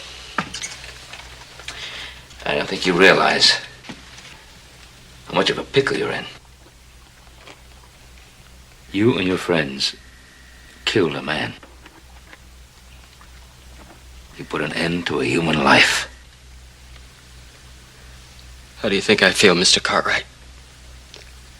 I ain't been able to think of anything else since. What about your friends? Think of them. How do they feel? Hunted like animals. What do you want from me? Why are you here anyway? I'd like you to tell me where your friends are. Now, look, I know that Dave Morrissey and Chuck Wilson are implicated with you. There were two other fellas. Where are they? I ain't telling you nothing, so get out of here and leave me alone. I'm told that you haven't any parents. Is that right? Sure like to help you. How? By turning me into a yellow-bellied tattletale? By getting me to sell out my friends? No, I'm not trying to get you to sell out your friends. I'm trying to get you to help your friends. Look at me. Look at me, Cliff. Now, I know that you fellas didn't deliberately go out to murder a man. I know that only one fella struck that blow. Well, the bartender told us that. So, if you would tell us where the other fellas are, we could bring them in, and I could promise you a fair trial. Leave me alone. Now, Cliff. Leave me alone. I ain't gonna tell you anything. I ain't gonna tell anybody anything. What's happened? Who's been shot? Hurry up and get the doctor. Sit him down there. I'll get his leg up. Ben, come quick. Looks like it's broke, Clark. Send Hoss for the doc. What happened? Well, Tom tried to talk those kids out of the rocks at Crown Canyon. They shot him and then scattered like a bunch of quail. I think I winged one of them, Ben. Them dang fool kids. Whenever you put on a badge, some young whippersnapper is bound to try and put a bullet in you. He's going to be out of commission for a while. Well, that does it. Beatings, robberies, haranguing the town, and now this. Ben, I'm calling an emergency session to the city council, and I want you to be there. With Roy Coffey away, we need a new peace officer in this town, and I mean right now.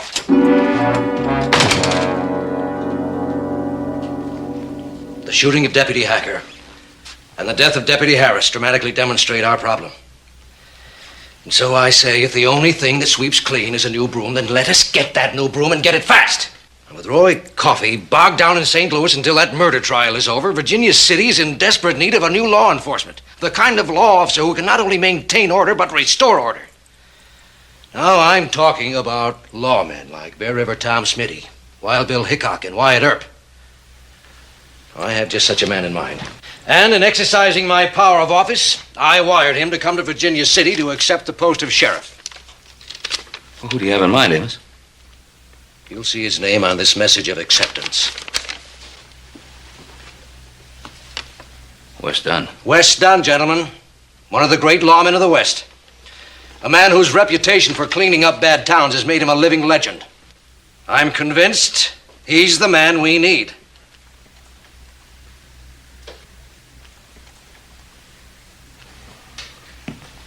Hey, let's take a look at this. It says Wes Dunn, the Beau Sabre of the West, the dauntless lawman. Beau what? Beau Sabre. French phrase, means a perfect swordsman. A little melodramatic, but makes a good story. Hey, look over here. Look at this. Picture Wes Dunn with Wild Bill Hickok. Take a look at this, Pa. It said these two men single-handedly cleared the trails from Dodge City to Abilene. Look at that. Hey, pause. Is this Wes Dunn really that tough? Well, that's what they say. We'll find out when he gets here. I'm kind of anxious to meet him. I think Mayor Garrett's right. I think it's the kind of man we need around town. He's tough, aggressive. He shoots first and asks questions later. It's a strange way for you to be talking. Now, what's so strange about it? Tom Hacker and Bill Harris were friends of yours, weren't they? Well, of course, but...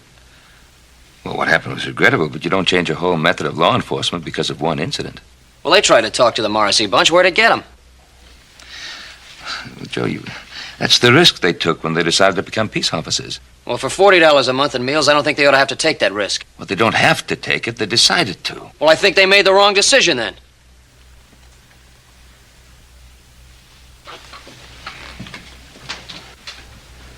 He's pretty riled up, ain't he?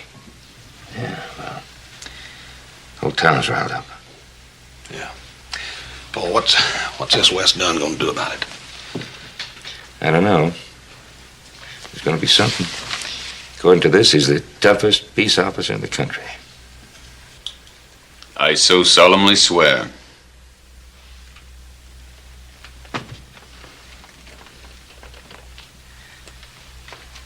Congratulations, Sheriff. How about a few words from our new sheriff, eh? I'm afraid I'm not much for words, gentlemen. But I will tell you this. I came here to do a job, and to do it right, I must have the power. I will brook no interference, tolerate no undue criticism. I will do things my way, at my own pace, on my own grounds.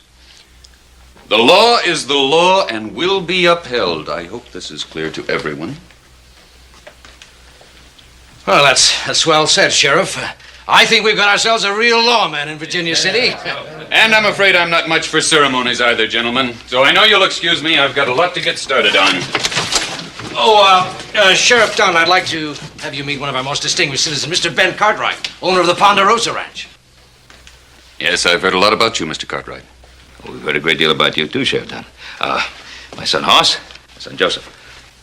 Yeah, I reckon we know about everything there is to know about you, Sheriff. Little Joe must have read 100 books about you. Has he really? Yeah, well, sort of. I used to think about being a peace officer. Well, I'd better get some peace officering done myself and start earning my keep around here. Well, we'll get out of your way. Congratulations. Good luck. Bye, fellas. So long, Mayor. So long, Mayor. Now, first things first, Mr. Mayor. I'll want a curfew for 9 o'clock beginning tonight. Curfew? That's what I'll need if you want me to do the job right. I want the riffraff off the streets and the citizens in their homes where they can't get hurt. Don't you think a curfew is a bit extreme? I mean, it's not good for business. Extreme times call for extreme measures. I want that curfew, Mayor. Very well, Sheriff. I'll have an immediate resolution drawn up for review by the council. Mr. Mayor, as soon as I'm provisioned and ready, I'm going out to bring in the boys that killed your deputy. I won't have time to sit around while the council scratches its head. I want you to start exercising your mayoral powers and start backing me up. Yes, of course.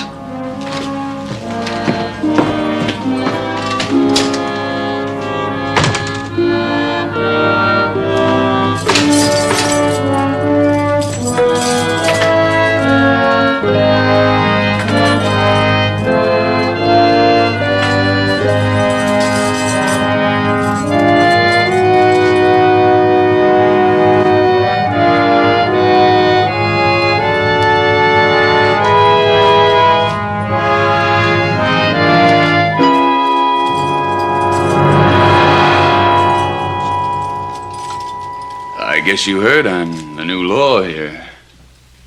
Come on over here where I can talk to you, fella.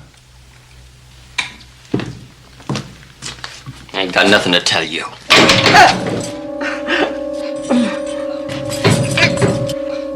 Now, I haven't got time to waste. I want the names of your friends. I want to know just where I can find them.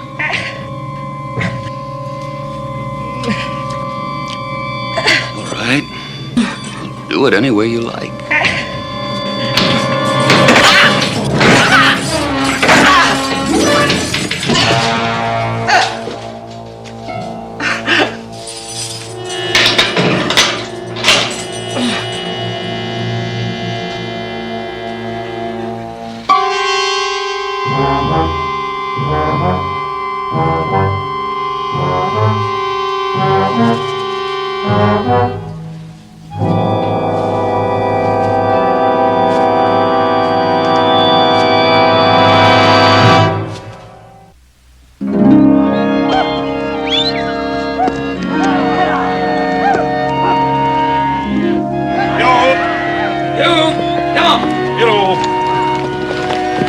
Hey, Hoss. Yeah, always got to be one, ain't there? I'll get it.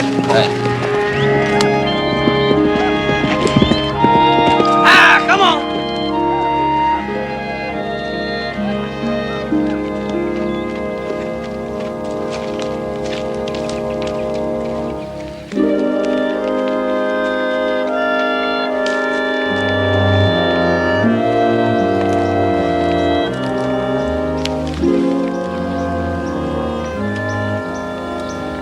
That burned little critter's cut himself.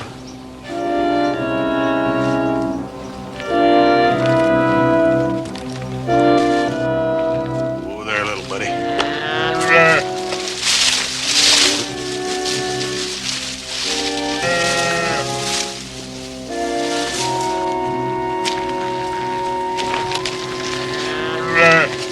Oh, little buddy. Don't move, Hoss. You never saw me. Just get out of here. Chuck, I did see you. I saw you real good. Now, buddy, you're hurt. Come on. No, please, Hoss. You know me. I never meant to hurt anybody. Chuck, the only one you're hurting yourself now. Come on.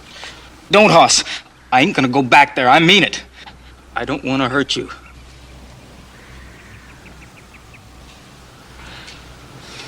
I don't think you're going to.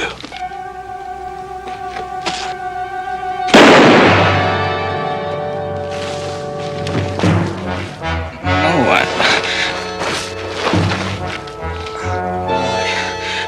didn't mean to. Hey, Hoss! Hoss! Hey, Hoss!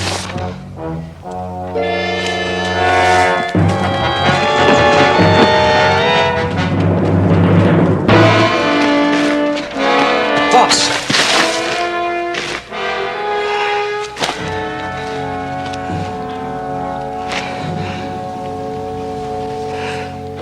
Hey, Kevin, he's strong, Ben.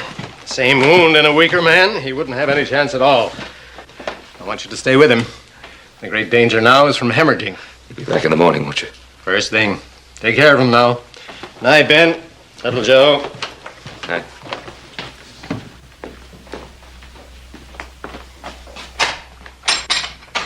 We'll light the fire. I'm going to stay with Hoss. Mr. Cartwright? Sorry if I startled you. I found the door open. I heard in town about your son. I rode out, thought maybe I could talk to him. I'm afraid you won't be able to. He's unconscious. I'm sorry to hear that. I better get to him. Mr. Cartwright.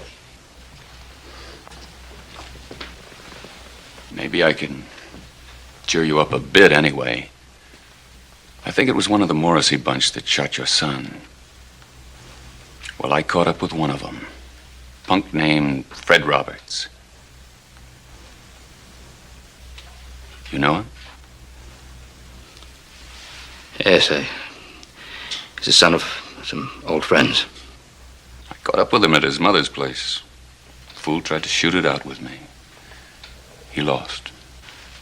You saying he's dead? That's right. Oh, when your son regains consciousness, you'll let me know, won't you?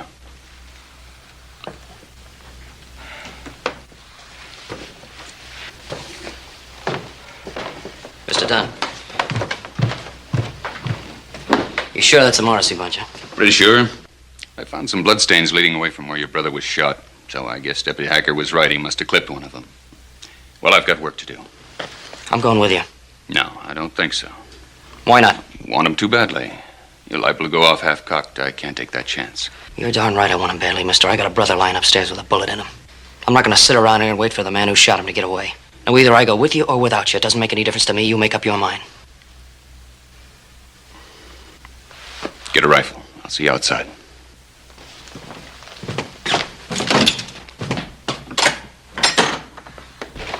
Joe, I want you to get some pop.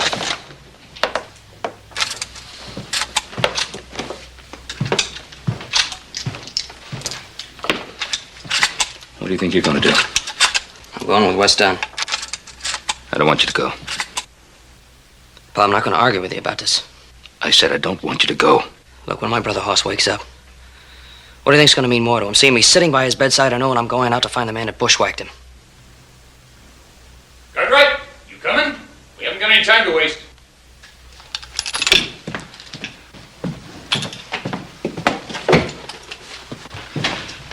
Joe. Yeah, Pa.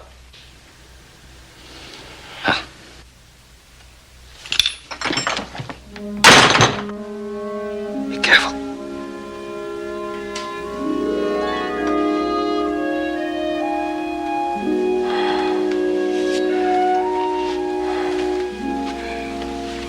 Oh.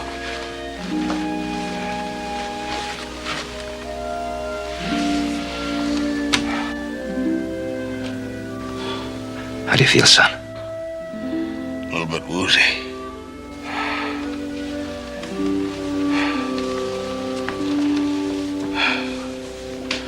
I had this funny dream. I dreamed that was this woman. Long golden hair like the color wheat gets just before harvest. This pretty lady came to me while I was beside the stream or river or something. She told me a story about the Vikings. She said that a Viking, when he died, was put on a ship and they just let him drift out to sea.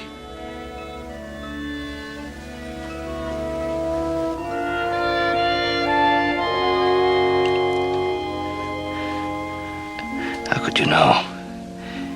You were so small. Where's little Joe? He's with West Dunn. They're trying to find the fellow that ambushed you. No. I wasn't ambushed. It was just old Chuck. If I hadn't tried to take his gun away from him, I wouldn't be in the shape I'm in right now. You get some sleep. Rest is the best thing for you, son. I can have me some more of that dream about them Vikings. I just put on them ships and let them drift out to sea.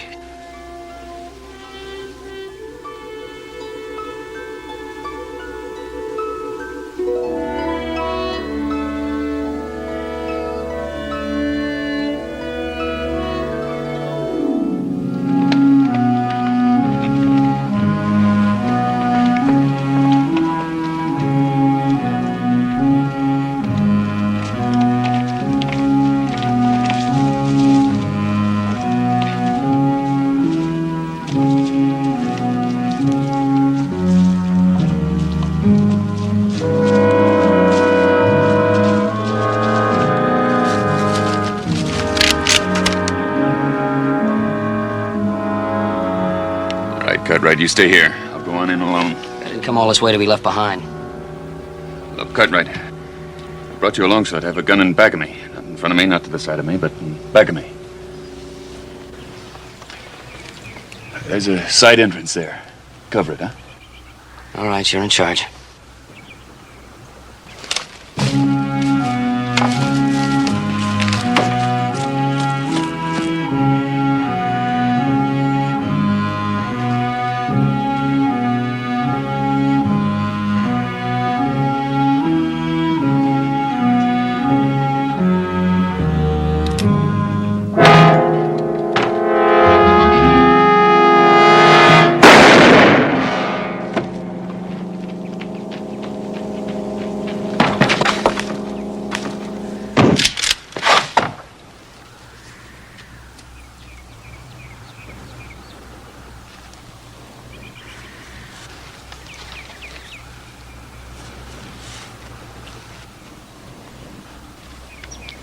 Went for his gun.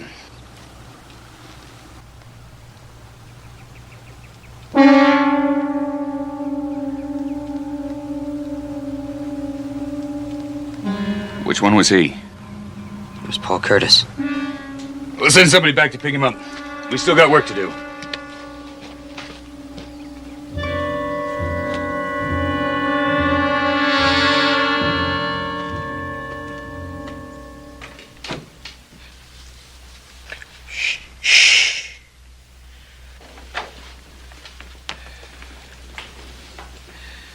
He's been sitting there all night. He needs to sleep, Doc. How you feeling, House? Well, I ain't gonna wrestle no bears this morning, but I am hungry. That's a good sign. Let's take a look at that.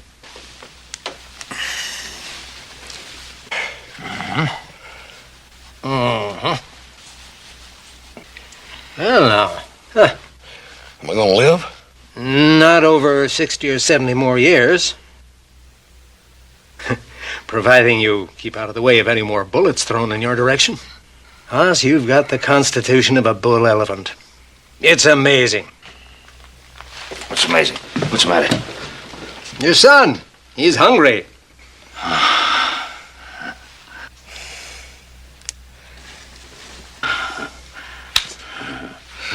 That's good. What do you feel like having? Make it something light. Yeah, something light like a T-bone steak about yay long and about yay Like thick. chicken broth. Well, I'll have Hop Sing rustle something up. Oh, Ben. There was quite a stir in town this morning. West Dunn and Little Joe brought in another member of that bunch that killed Deputy Harris, young Paul Curtis. Dunn killed him in a gunfight. What about Little Joe? Oh, he wasn't involved. Looks like Dunn's setting himself up as judge, jury, and executioner, doesn't it? Sure does, doesn't it?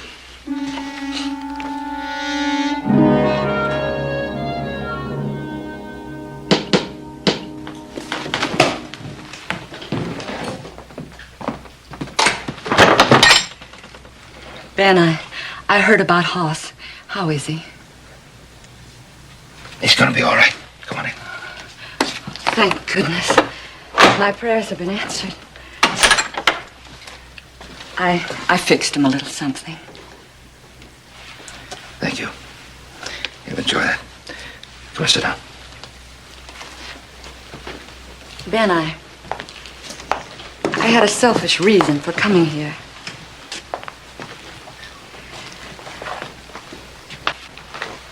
I need some money. Anything I can do for you, you know that. We've been neighbors for a long time, and friends. First my husband. Now my son. It's been too much. I want to go to my sister in Ohio. I can understand how you feel. No, you don't, Ben. You don't know how I feel.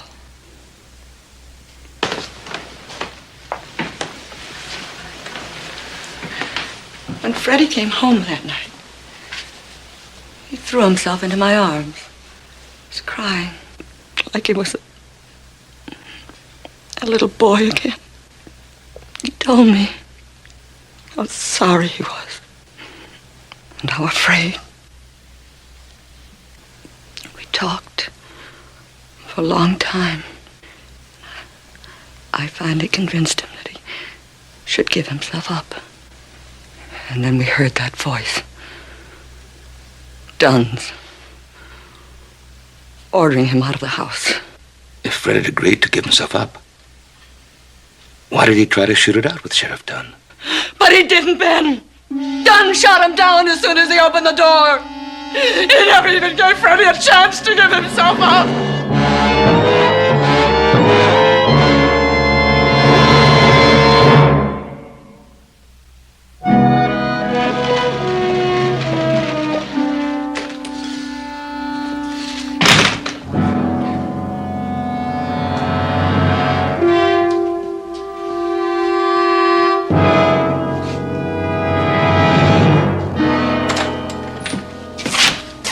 Get the horses fed and watered. They're outside. Why don't you go to the hotel and get some sleep? You've had a long night. I couldn't sleep anyway. I keep thinking about Paul Curtis. Listen, boy. Don't you waste your time worrying about him. That scum got just what he deserved.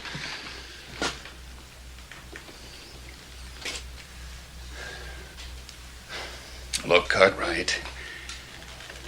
You've got to understand criminals. Well, they look like us and talk like us, but they aren't, not by a long shot. They're a different breed altogether. Their minds work different, more like animals than humans. When you deal with them like I do, you'll learn in a hurry. No quarter asked, none given.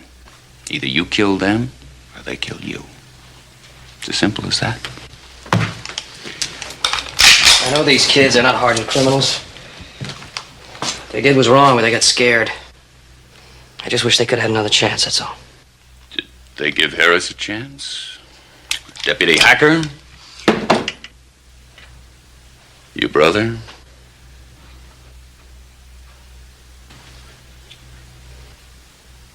Joe.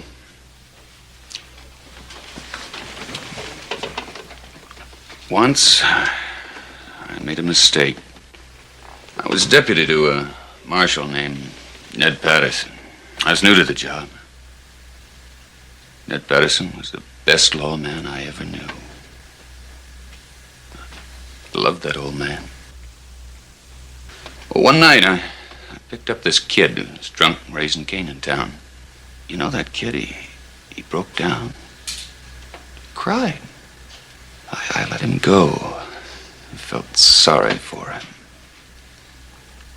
Next night, that same kid shot Patterson in the back, killed him. I never forgot that mistake. Oh, would you mind taking that food into the prisoner, Joe? Yeah.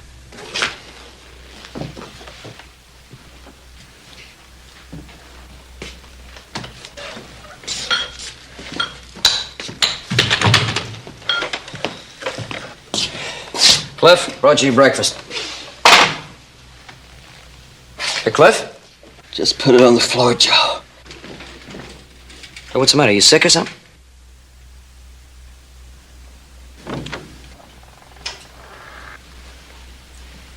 Tried to escape. Jumped me when I come in to question him. Ain't that right, boy? Yes. I tried to jump. I'm going out for a little while. When I get back, we've got work to do.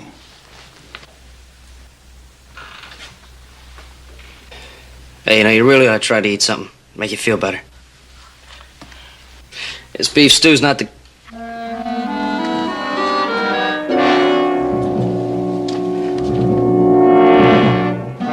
Cliff, your face.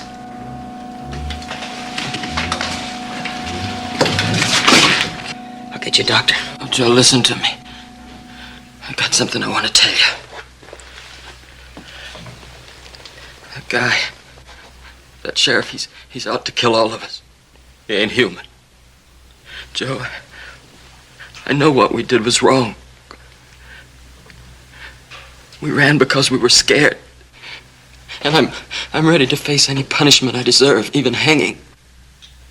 But it ain't right. Just killing us, is it? No, Cliff, it ain't right. The only reason I'm still alive is because he thinks I know where Chuck and Dave are hiding. Do you know where they are? I think so. But I wouldn't tell him no matter how much he beat me. I told him where Fred Roberts and Paul Curtis were. I killed them. Joe, listen to me. I want to tell you. Maybe if I tell you, Chuck and Dave will have a chance. There's a place we used to go to as kids. It's at the north end of a little lake. It's called Basin Lake. You know it? Yeah, I know where it is. Well, at the north end, it's kind of wooded. We always used to talk that if we got in trouble, we'd meet up there and head for Oregon. You think they're still there? We agreed to wait there for 4 days. If all of us didn't show up, then we'd move on. You take it easy. I'll get you a doc. Joe, find him before he does. Promise me. I will.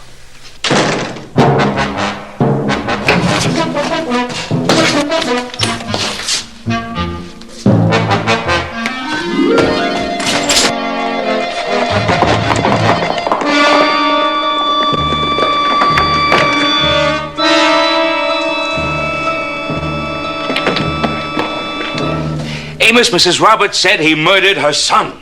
Ben, you only have the word of an hysterical mother. Now, how do you think that's going to stand up in court against a man like Wes Dunn? Well, I think that's up to a jury to decide, isn't it? Look, you can't let him go around using that badge as a license to kill. What do you want me to do? Get rid of him. Get rid of him right now and forever. Turn the whole thing over to the prosecuting attorney. Pa. Joe, what's the matter? Wes Dunn's found out where Dave Morrissey and Chuck are hiding. I think he's gone up there to kill him. Maybe you better get a doctor over to the jail. Our Mr. Dunn just about beat Cliff to death. Well, does that satisfy you?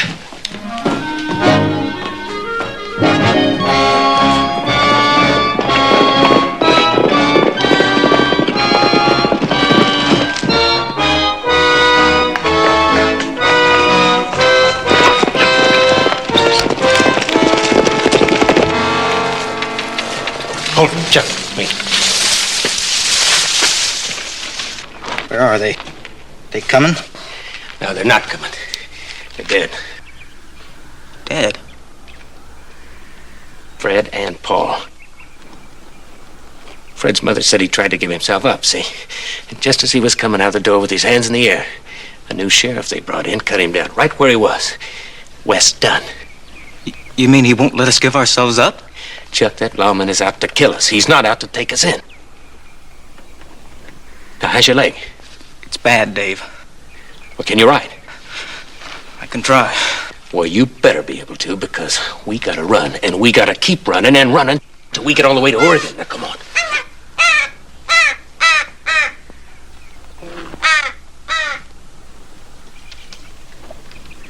Somebody's coming. I'll go see.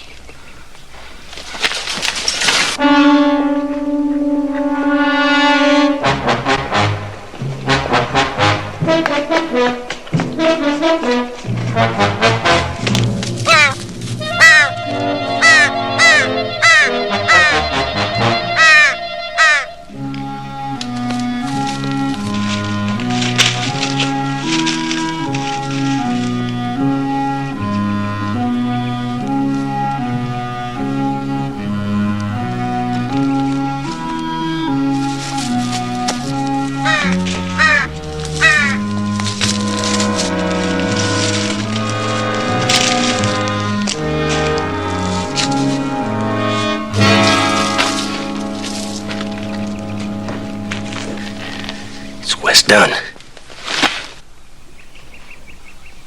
Come on. We'll hide in that brush back there.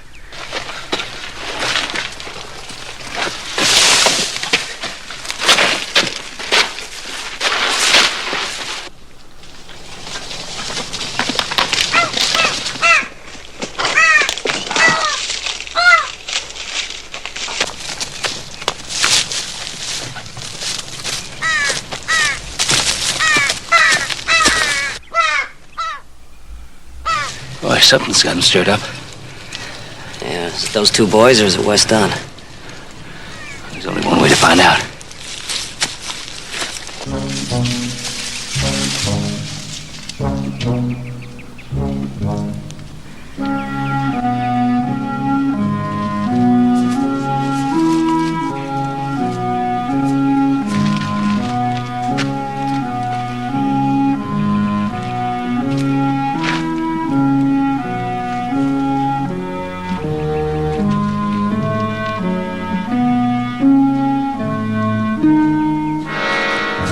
Dunn's horse barn. That looks like a campsite in there.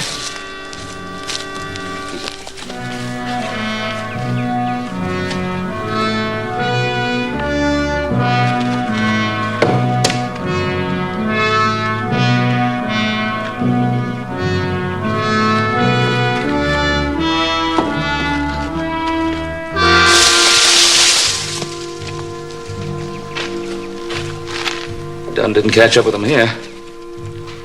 Hey, Bud, tracks. One of them's dragging a leg. They go up this way.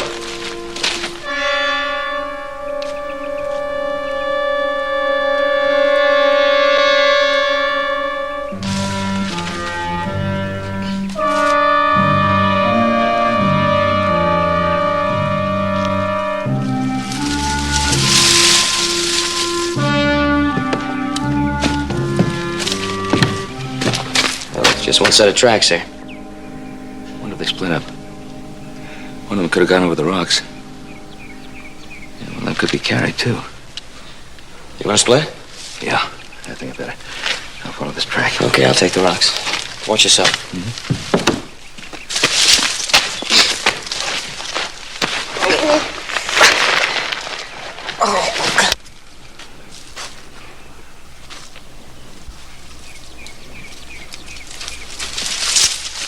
Good. Come on, Chuck.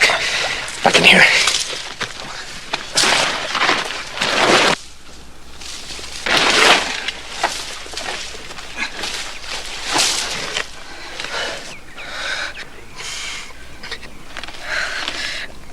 I can't go. I can't go any further.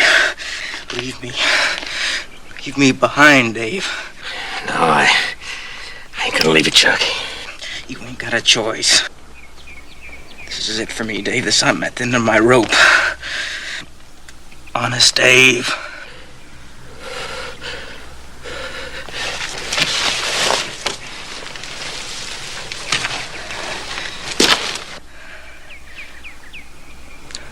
Dave.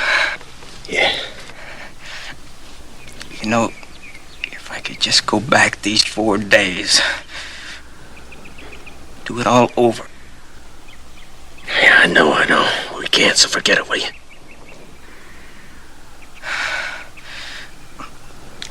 I'm scared. Yeah, well, so am I. Did you ever think of that?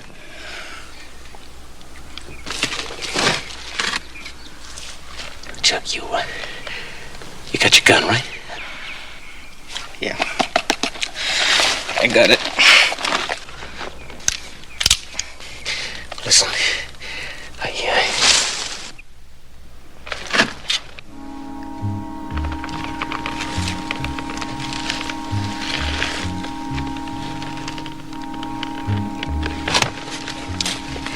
I think it's done. Look, I got an idea. I'll head up this way, see? Just to pull him away from you. You'd be safe here, wouldn't you? Yeah. You do that, Dave. Okay, I'll see you again.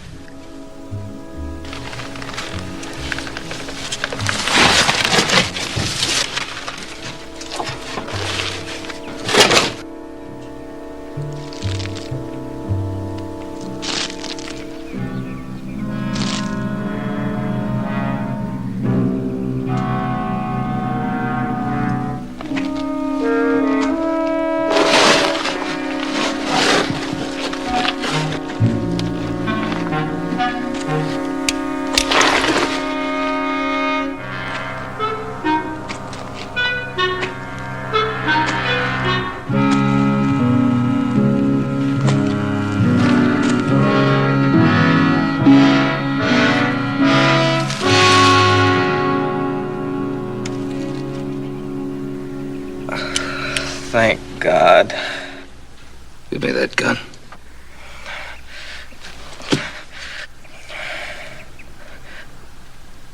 I wish I'd never seen one of them things.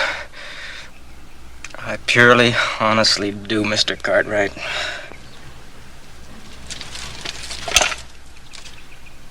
It's all over now, boy.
Drop the gun. Joe, I'll give it to you. I'll give it to you right in the belly if you don't stay where you are. I told you to drop the gun. Joe, please don't make me shoot you. I'm telling you. Stay where you are. I'm giving you a choice. You drop that gun or I'll kill you right now. Joe. I swear to you, I'll kill you.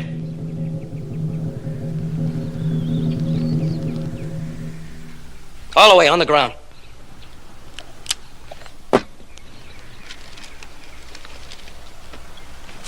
Joe, he tried to kill me. I didn't have any choice. I had to get him. I had to. you see? I'm telling you. I didn't have one choice. Don't you see that?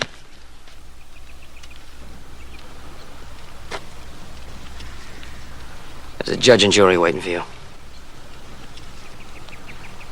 Let's go.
Joe, it'll take about a half hour to fill the rest of this order. Yeah, that's all right, Bob. Take your time. I'll be back in a little while. Right.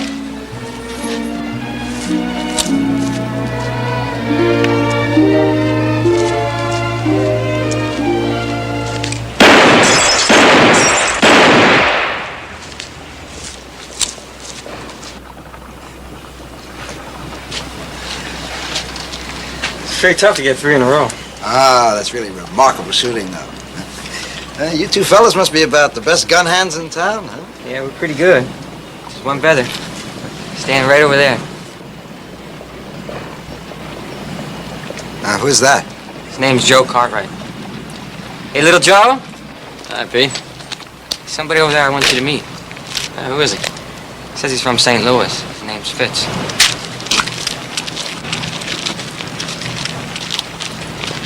How you doing, Win? Hi, Joe. This is, little Joe Cartwright, Mr. Fitz. Oh, it's a pleasure, Mr. Cartwright. My pleasure. Nice to see you. He'll show you how it's really done. He's the best in the territory. It'd be a privilege to see you in action, Mr. Cartwright. That is, if you don't mind going along with an Easterner's whip. You see, I've always been fascinated by the West, especially the way you fellas handle your guns. Hey, go ahead, Joe. There's still 3 bottles left.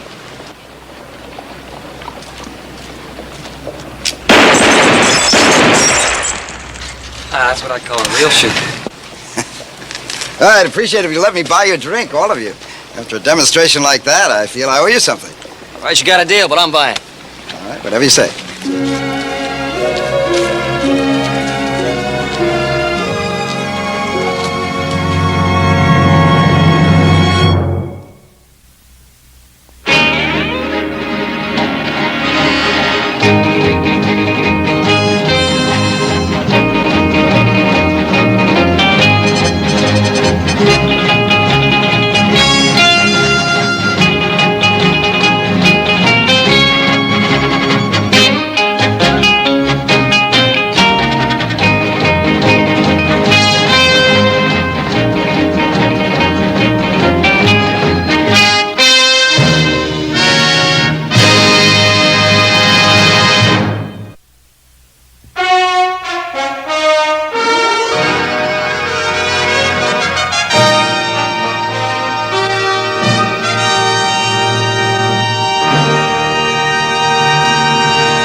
Sure gets lively on payday, don't it? Sure does. Well, payday's a good day for everybody. Seems like this better come night. Listen, I better get to the bank before it closes. Don't forget to pick up those clothes of new rope we ordered. Right. Hey, Paul, I'll meet you over at Silver Dollar. Little Joe promised to buy us a beer before we went home. And I don't want to let an opportunity like that get clean away. Neither do I. See you in about 20 minutes.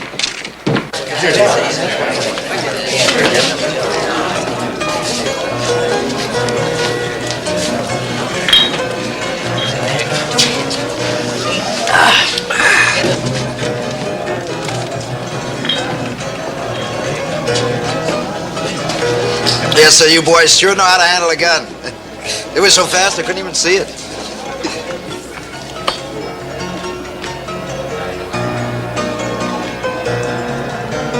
Thanks, Sam.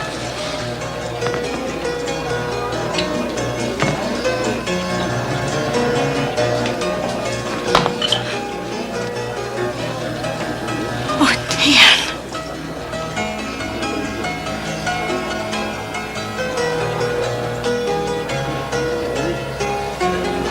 Excuse me.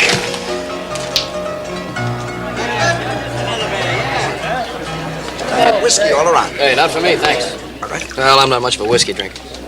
Slows you down, huh? Yeah, to a crawl. I can understand how it'd be dangerous for a man like you. You need razor-sharp reflexes. You find that amusing, sir? You're a dude, aren't you, mister? I'm from St. Louis, yes, sir. From St. Louis, I guess that does make you a dude, all right. These young men have been taking me in hand. They've been showing me how a six-gun is handled. Mister, you don't go to a kindergarten class to learn about a six-gun. Look, we're just having a nice friendly beer here in a public bar. So why don't you go about your business, huh? Hey, you're a real tough kid, aren't you? Yeah, I get by. Go on. Show them how many notches you've got on your gun. Well, that's the way it's done, isn't it? One notch for every man that you've killed? Come on, how many notches do you have? Go ahead, kid. Show them how many notches you've got, huh? Hey. But you watch it, mister. Oh, you're a real tough kid, aren't you?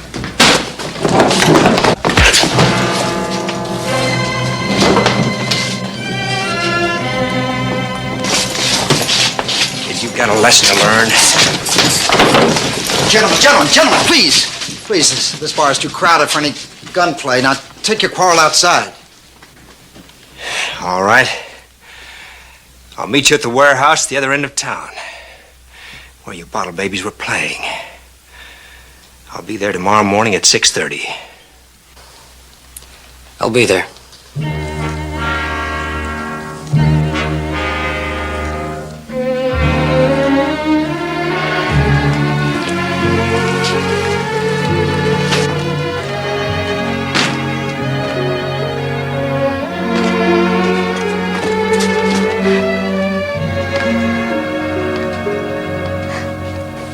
Hey, good boy, Joe, you can take him easy. Sure, Joe, he's just another old saddle. Well, you got yourself a real gunfight challenge, Mr. Cartwright. But I suppose that doesn't bother a tough young rooster like you, huh? Just between the two of us, how many notches do you have on your gun? Look, will you lay off that stuff now? You don't want to brag, huh? You fellas tell me, how many men has the kid got to his credit? Oh, how many is it now, Joe? 10 or 11? 10 or 11? Hey, that's really something. It's Wynn's idea of a joke. A joke? Oh. Well, from the way you fellas were talking before, I thought... Oh, I see. All that was just talk. Huh? What do you mean, talk? You've seen little Joe shoot. Oh, yeah, bottles, yes. But that's quite a different thing when your target can shoot back, huh? Isn't that right, Mr. Cartwright? I'm willing to lay a little bet that Mr. Cartwright won't even show tomorrow morning. Why don't you shut your mouth?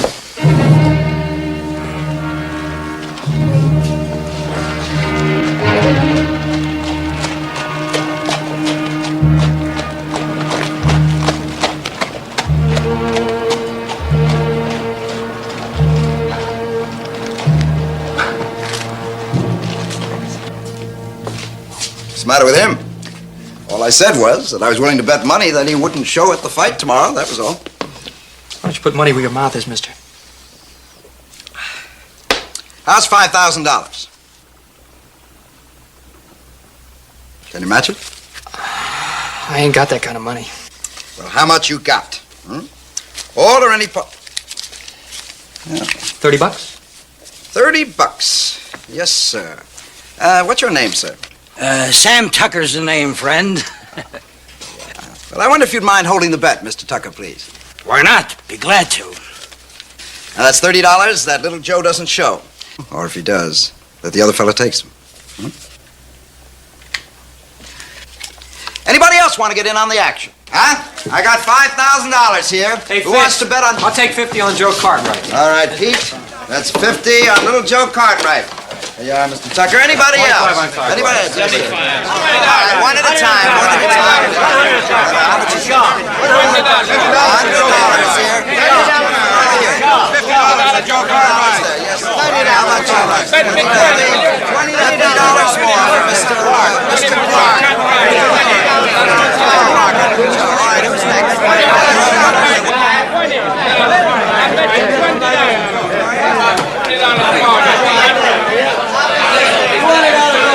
Hey, Tuck. Hi, man. What's going on here? Ain't you heard? Heard what? Little Joe's been challenged to the gunfight in the morning. What? That fella there is taking bets. Joe won't even show up. I don't understand it, Paul. I left him less than an hour ago. How could he get in so much trouble this quick? You're going to find that brother of yours and find out. Shut up. All right, here's that. Hold it. This is all I've got left of the 5,000. Mr. Tucker has all your bets written down, and the last of this money goes for drinks on me, so step up.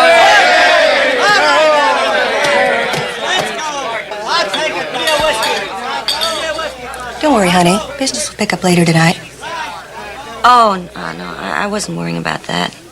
Something else. That fellow at the bar? Yeah. I knew him a long time ago. He didn't seem very happy seeing you. What's his name?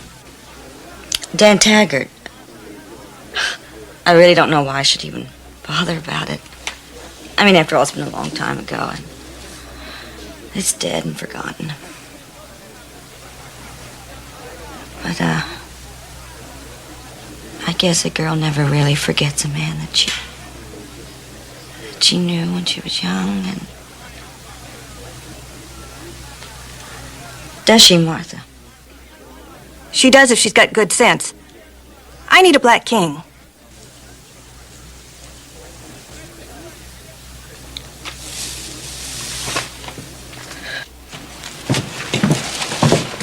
Well? Not a thing, Paul. Boy, it just don't make sense. There's got to be some sort of mistake. There's been a mistake, all right. It was your brother who made it. Now, you check and see if he's been to the general store. I'll ask down at the blacksmith's. Paul, there's got to be some sort of explanation. Let him make it.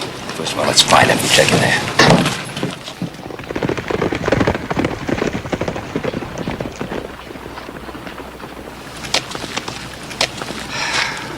Paul? What? He ain't over there. Reckon he could have headed back to the ranch? Oh, I don't know. He certainly got this town in an uproar. You know what that blacksmith wanted to do? What? You want to give me odds on the gunfight?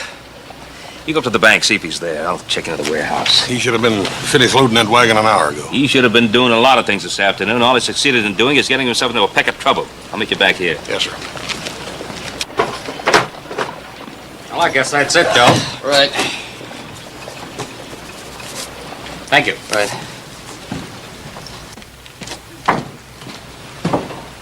Well, I'm looking all over for you.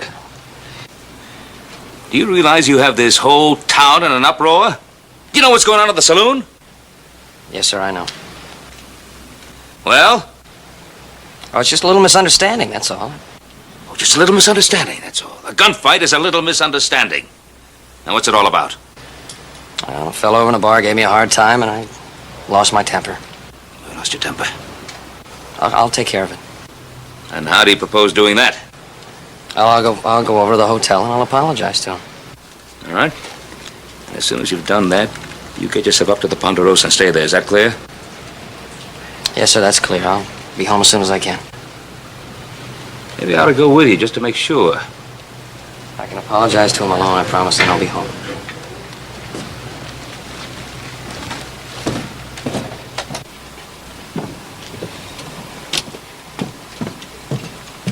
Hey, Joe, we've been looking all over for you. You ought to see the action over at the Silver Dollar. Old Sheriff Coffey'd have a fit if he were here. Everybody in town's betting their pay on you. And one pull of that trigger, boy, can make us all rich. Why don't you two grow up? What do you mean, grow up? We bet our pay on you, Joe. Hey, I mean, you are going to show up, aren't you? No, I'm not going to show up. You think I'll have a gunfight over nothing? But he challenged you and you said you'd meet him. So what? Well, like Pete said, we all got our pay on you. Right, fine. Maybe you two will know better next time. Hey, Joe, look, I mean, all your friends, the hands at the ranch, the people you know, they're all betting on you. You don't show up and you know what they're gonna say. What, that I'm scared? Look, I don't have to prove anything to the people in this town. You still gotta live here. If you don't show up, you know people are gonna talk. And they're gonna say you're a coward. You know that's what everybody's gonna say.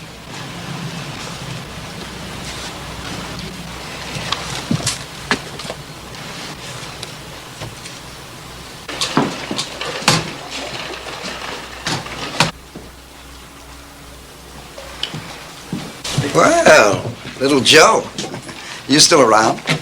I thought perhaps you would have deemed it advisable to stay away from town for a few days. But perhaps your friends inside are right. You do have courage. Just what's your game, Fitz? Game? Oh, the bets. Yeah, the bets. Well, I just know a sure thing when I see it.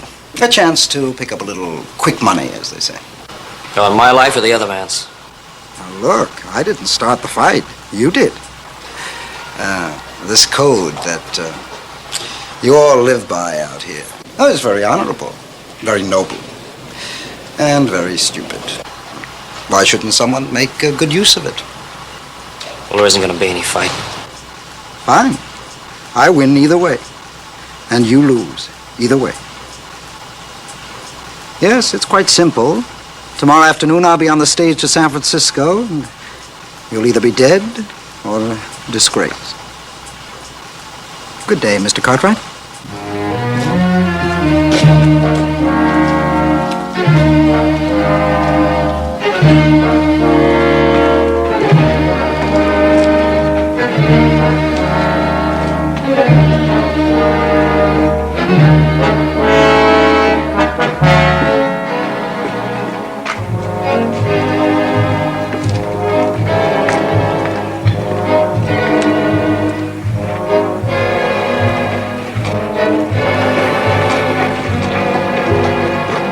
Joe.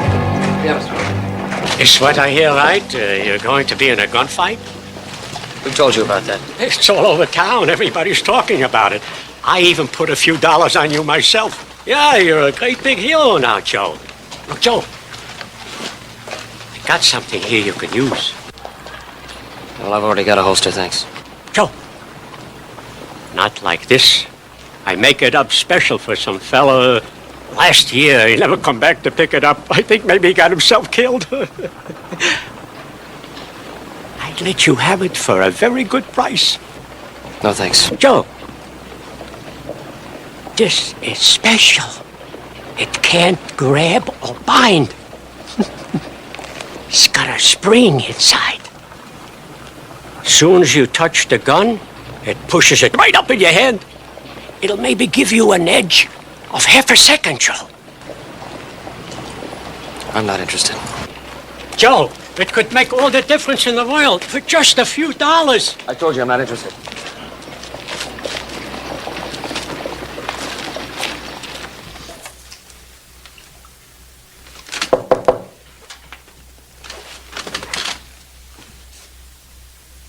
Yeah. Mr. Taggart?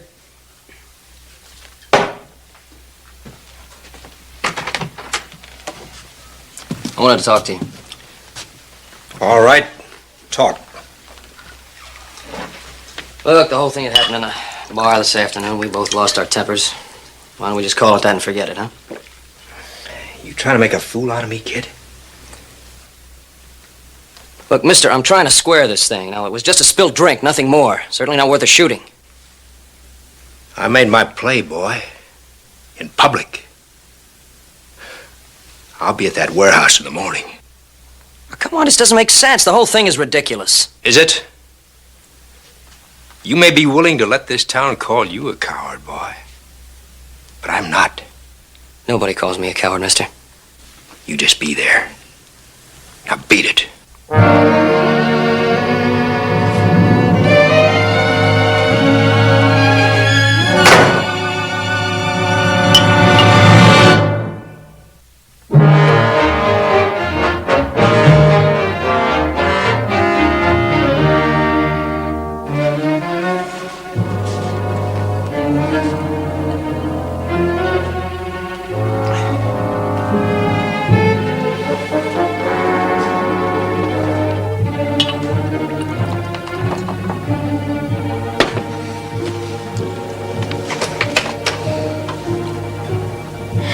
What do you want? To see you.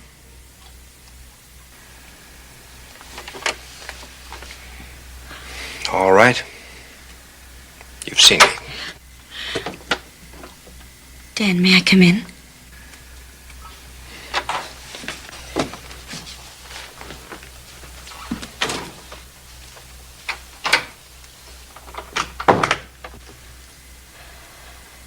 It's been a long time.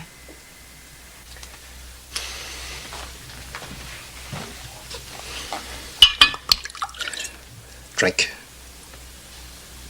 You do drink.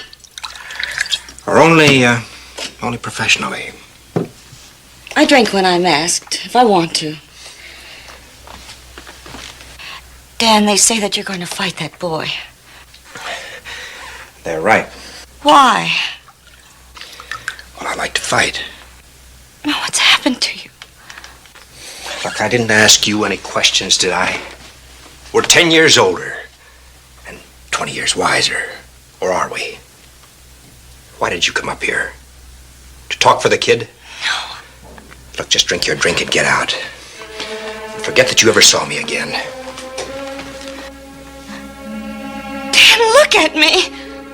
It's too late. Now, just get out.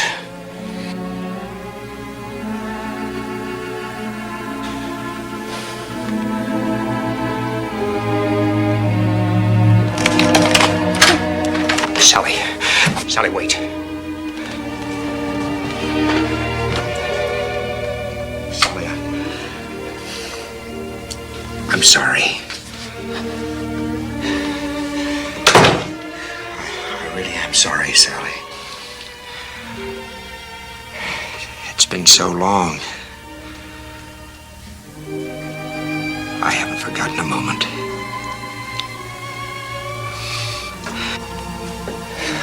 I don't know what you ever saw in me. Ever. I saw the most handsome man I ever knew. And the nicest. And I was... You were beautiful. So beautiful. I remember the first time I ever saw you was at a church social with your ma and pa. You were hiding behind a great big caramel fudge cake. Remember? That silly cake, how could I forget? What happened to us? Why didn't you come back? I was coming back, Sally. I was coming back with the Parsons. Your father's 3 hired guns met us. The parson told me to leave. At least until he had a chance to talk to your pa. Well, I rode. I rode for 2 days trying to lose them. But they followed. When I hit a town, I got drunk. Real drunk. That night, I killed my first man. After that, how could I come back? With a posse on my neck? Oh, I didn't know.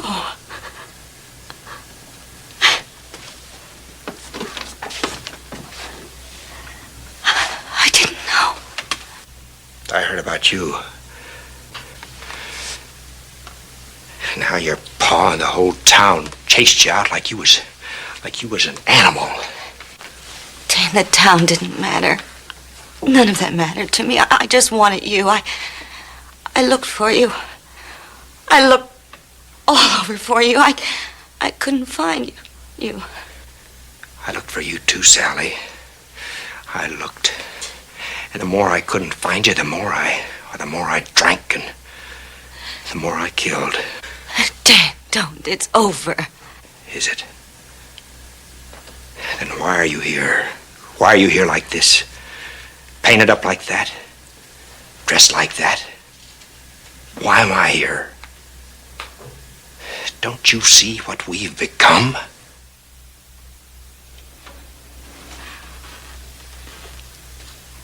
Dan, I love you.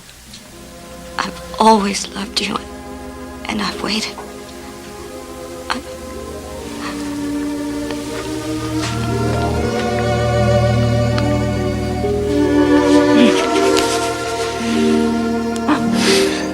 Sally, I wish we could.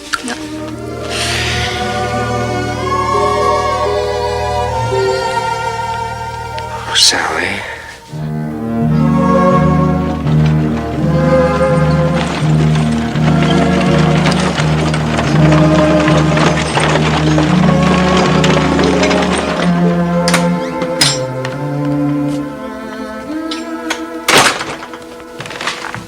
Hey, Joe. Hey, buddy, did you talk to that fella? Yeah, I talked to him. Well, what'd he say? I'd rather not talk about it now. What do you mean you'd rather Come on, not? leave me alone, will you, Hoss?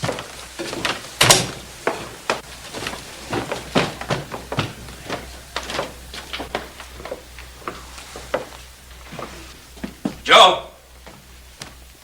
Joseph! He didn't feel like talking before he went up to bed. Oh? Did he talk to that fella in town?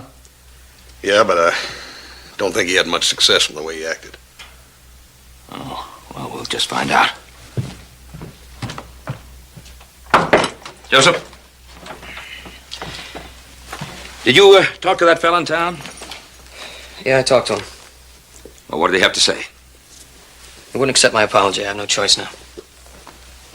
You have no choice. What does that mean? You have no choice except to go into town and get yourself killed tomorrow morning? Yeah, that's right. Well, what kind of sense does that make? Well, it doesn't make sense. None of it makes sense. But what do you want me to do? Just turn and walk away from it? Yes, just turn and walk away from it. That takes courage, too. There's no dishonor in that. I can't do that. You can't. Do you realize what those so-called friends of yours are doing in town? They're placing money bets on your life. Oh, that's got nothing to do with it. Now, you listen to me, young man. I don't want you to have anything to do with it. Just forget the whole thing. I'm a little old to be talked to like that. Then act your age. You stay here tomorrow. He'll ride out of town, and the whole thing will be forgotten. Is that understood?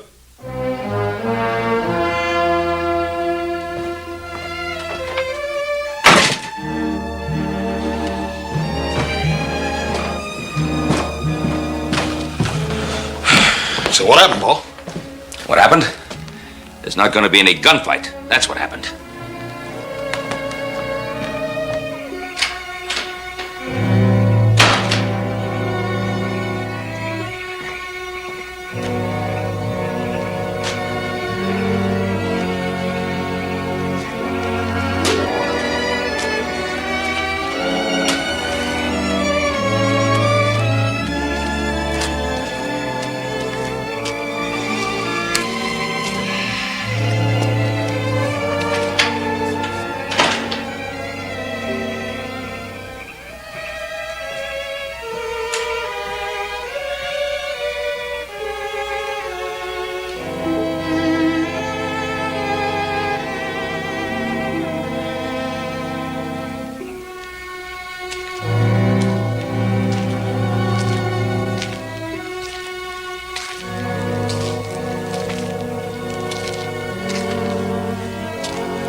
Paul, everything's going to be all right. Don't worry.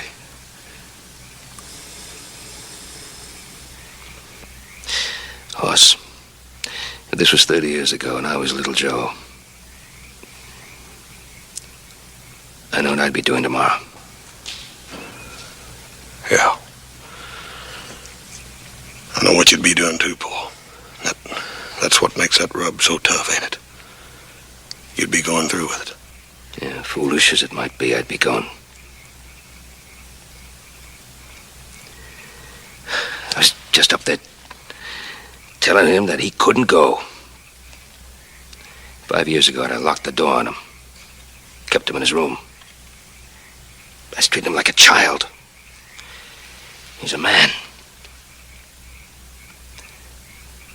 And I'm afraid for him. I'm afraid for him too, Paul. He's your son. But he's my brother. Hey, Paul.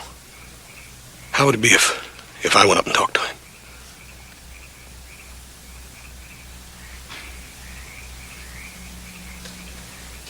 You could try. I will.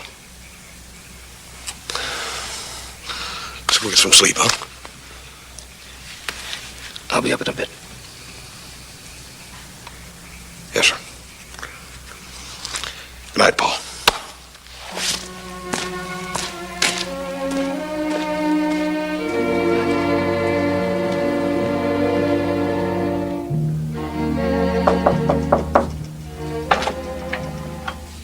Joe, can I come in?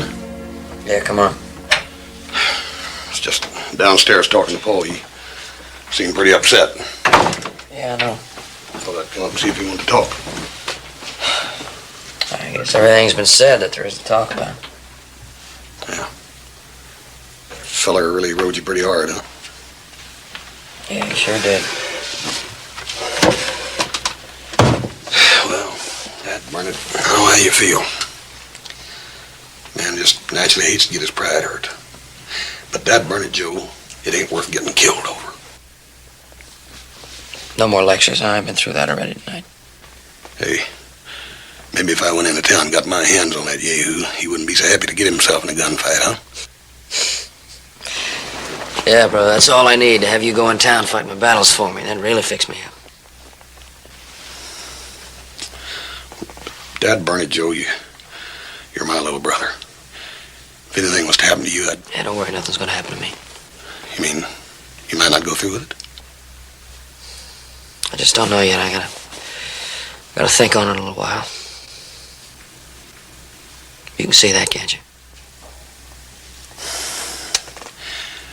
Yeah, Dad Burnett, I can see it. I can understand it. But I don't like it now. Thanks. For what? For being my brother.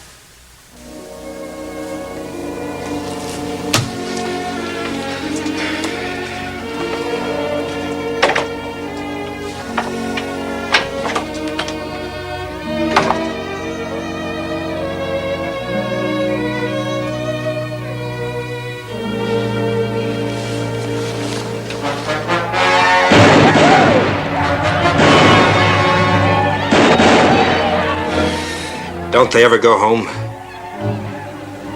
It's pay night.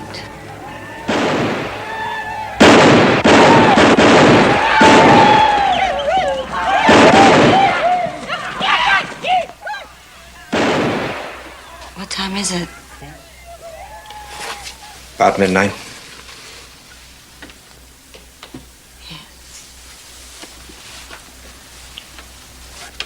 Don't.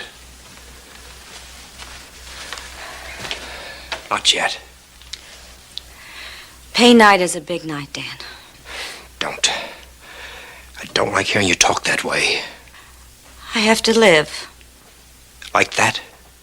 Isn't there anything else you could do? I took what I could get. Stop it. I don't want you to go down there. With those drunken pigs. Sally. Don't leave. I don't want to be alone. Stay with me. Oh, Dan. Just talk to me. All right. I'll stay.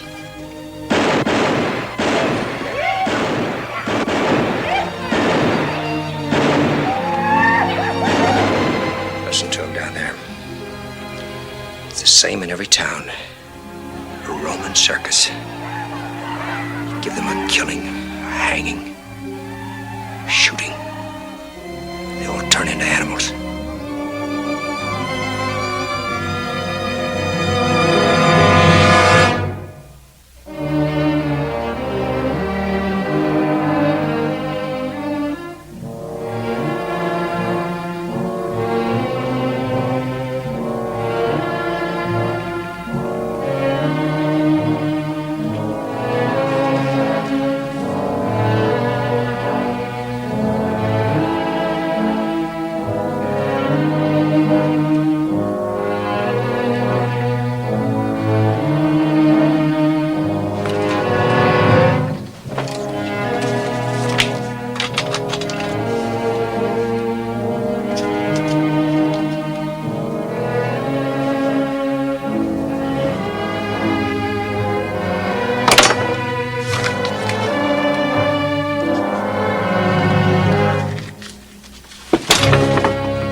Sally.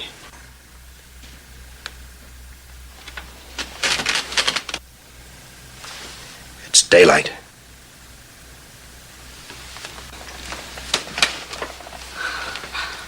Oh, Dan. Is it time? Shh. Oh, Dan. Oh. You'd better go now. Please, Dan, don't. I'll be leaving town in about an hour. One way or the other. I don't want you out there. Do you understand? No.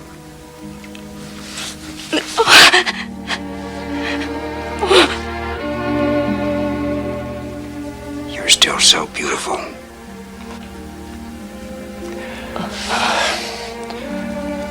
Come on now.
Who's the girl? It's none of your business. You've been up all night again, haven't you? Probably boozing it up with that... Shut up.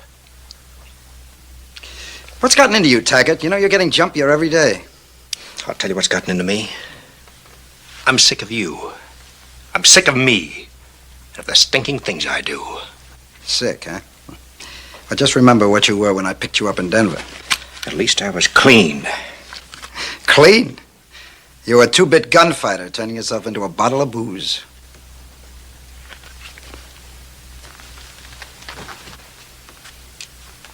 Someday I'm gonna put a fist right in that mouth of yours.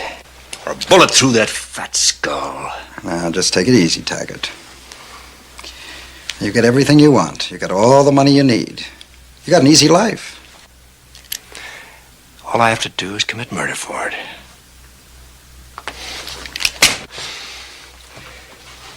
Do you know what it's like killing a man?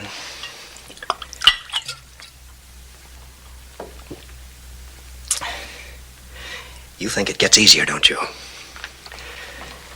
You're a coward, Fitz. You've never faced a man in your life.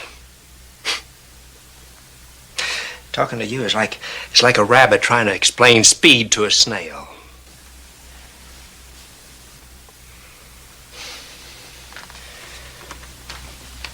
The kid came up here last night.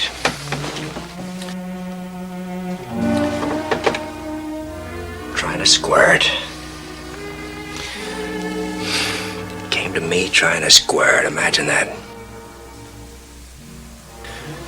Poor kid. He's gonna get killed. Just to make you richer. You better watch out, Taggart. Or it might be you. If you don't stop building that stuff. Yeah, you're right. Could be me someday. Some night, some ugly morning. I'm gonna meet some punk kid who's gonna take me. That'll be the end of it. Every crummy little town's got a boot hill. For bums like you and me. Decent people, one place. Bums in Boot Hill. Rocks instead of flowers. Oh, don't worry, Harry. I'm gonna shoot that Cartwright kid as straight and as fast as I can.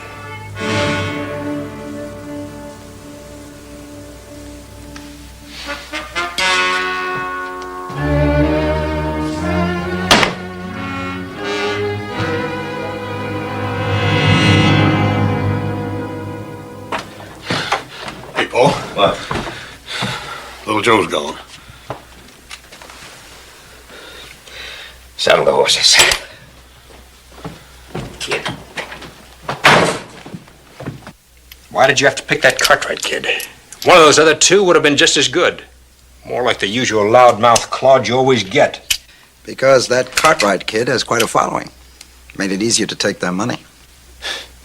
Yeah, maybe a lot easier than it'll be to take him. You don't really think he'll show, do you? He'll show pride. Pride, that's what does it. That's what roped me in. The great code of the West. Face your man or sell out your self-respect. Yeah, that's what gets us all. Well, don't tear it down. It's made us a lot of money, you as well as me. The only difference is that I do the killing. 6:10. You better let me be there for 5 minutes before you show.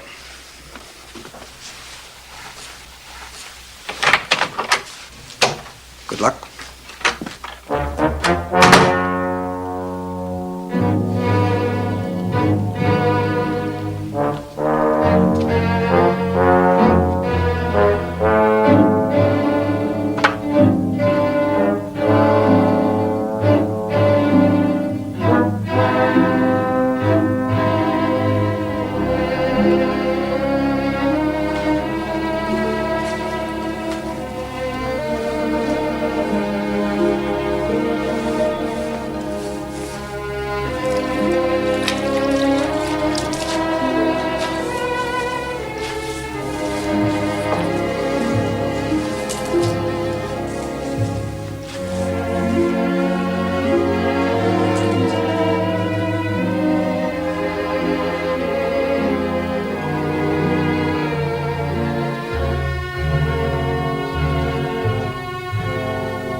Morning, Mr. Taggart.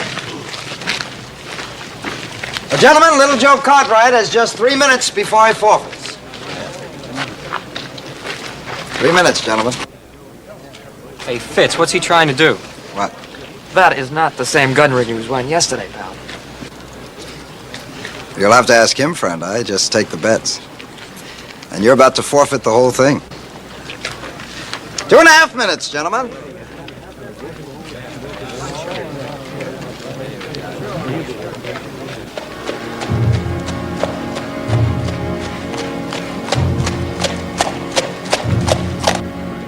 There he is! There's Joe Cartwright!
eyes off. Give my 400.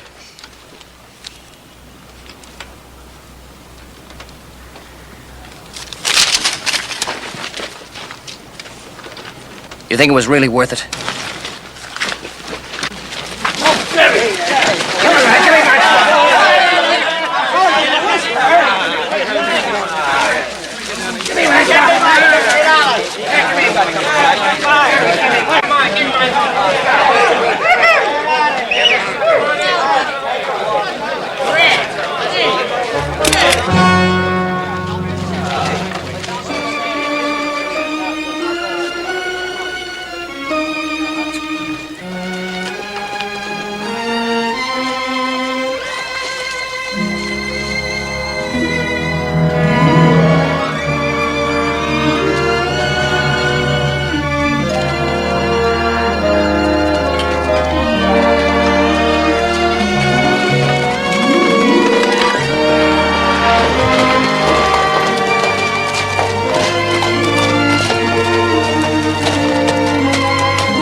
Well, now, horse, what would be wrong with covering this splendid structure with a lovely coat of green, may I ask?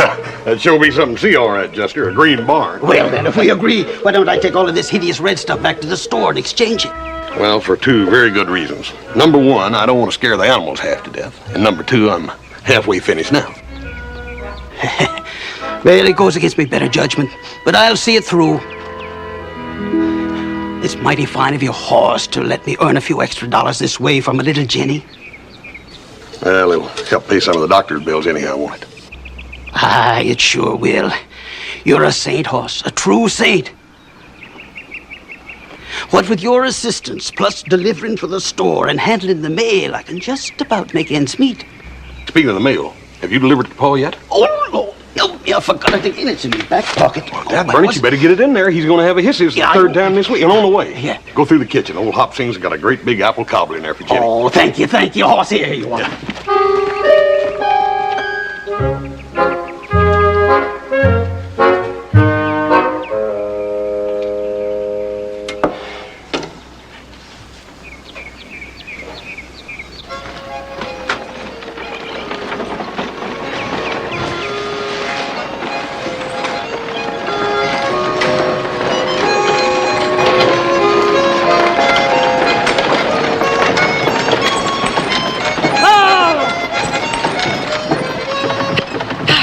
Well, howdy. Here we go, Annie. Here we go. Ooh-wee. I sure do like this place, don't you, boy? You sure do, Annie. Howdy. Howdy. Anything we can do for you? Yeah, I'm looking for Hoss Cartwright. Oh, is he expecting you? Oh, he sure is expecting me. I'm Annie Slocum. Howdy do. And these are my brothers, Brother Jed and Brother Ned. Oh, howdy, Mr. Slocum. How are you? It's a marriage. I'm Ben Cartwright. This is my son, Joseph. Where is your brother? Last time I saw him, he was painting the barn. Oh, there. Hoss! There you are. Ooh-wee. Handsome as handsome, ain't he, boys? He don't look too bad, Annie.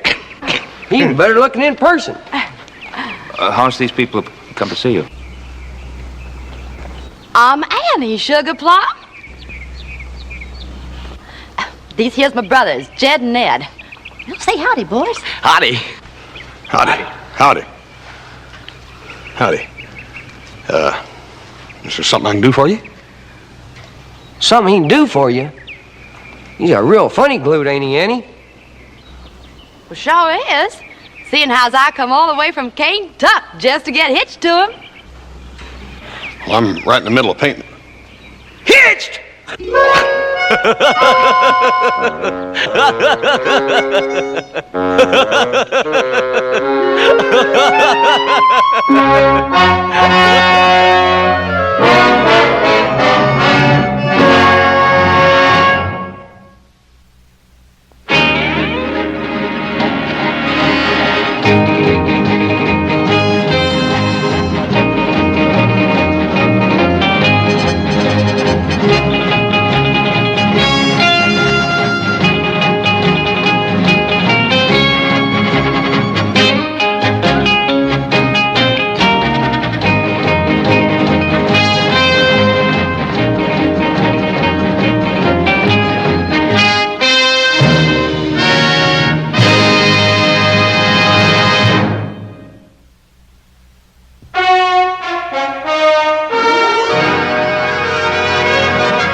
It might be a good idea if we just sat down and made ourselves comfortable and talk this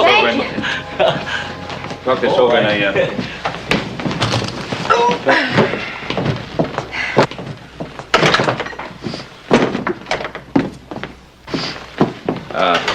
would you mind taking your feet off the table, please? Thank you. Would you like a cold drink of some sort? Oh, that's mighty fine. Thank you. Joseph, would you get the lemonade, please? I'll get Never it. mind. You just stay right where you are, Joseph. We'll get the lemonade. Whoo-wee! My, this is a pretty house. Ah, Sugar Plum. Is this the honeymoon nest you wrote me about? Now, look here, ma'am. I ain't never wrote you nothing about nothing. There's been some sort of mistake somewhere along the line. Well, of course you wrote her. Sis saved all them letters. Oh, you have some letters? I certainly have. Right there in that traveling bag. I'd like to see those, if I may. Them's private. Between Sugar Plum and me.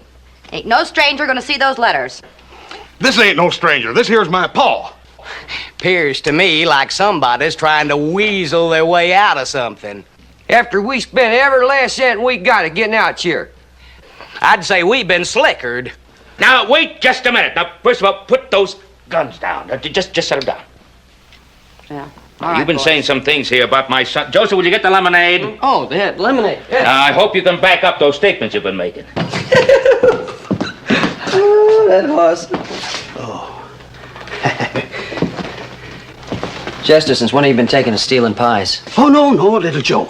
This is my own apple cobbler that Hop Sing made for my little Jenny, bless her heart. Oh, sure, then why are you sneaking around here like a little elf? Sure, and that would be my own business, Mr. Cartwright.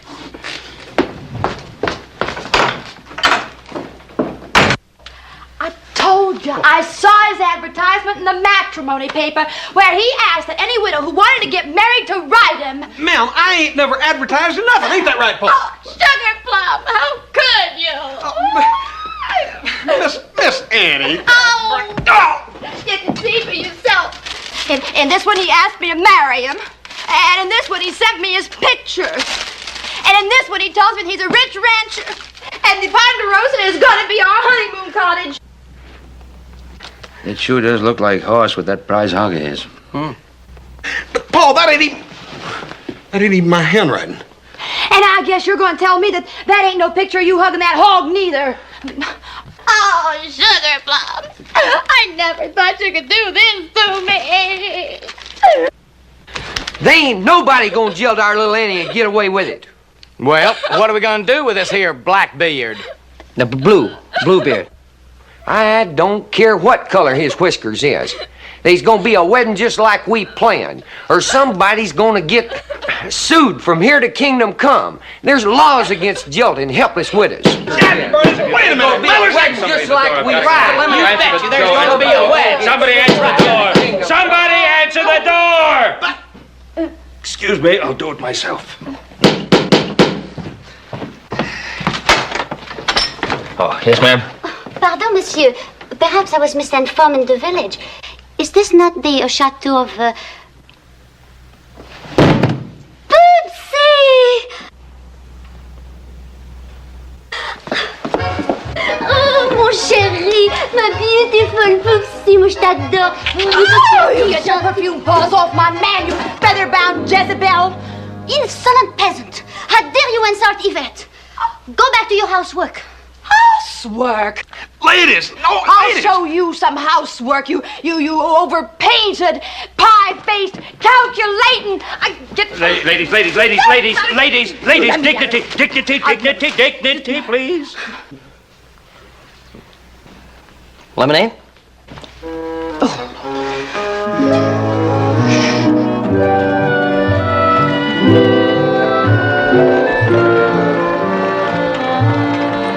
Tell you, Hoss, according to Lawyer Minton, both those ladies got a good case against you if they decide to take you into court. According to the evidence, all supports their story. You know, from the point of view of the legalities and the standpoint of the jury, they got a good case against you. So about the only chance I got is to find the yahoo that really wrote them dad-burn letters, ain't it? That's about it, Hoss. Well, I better get inside and order all this stuff our guests wanted. Quite a list, huh? Look, Paul, maybe I'll see you at while. I think I'll go over at the saloon and get me a bunch of beer. Oh, no, I know exactly what you're going to do. You're going to the Ponderosa, make sure those two females don't tear that place apart room by room. Now move. But... Get going. Poopsie. Bob.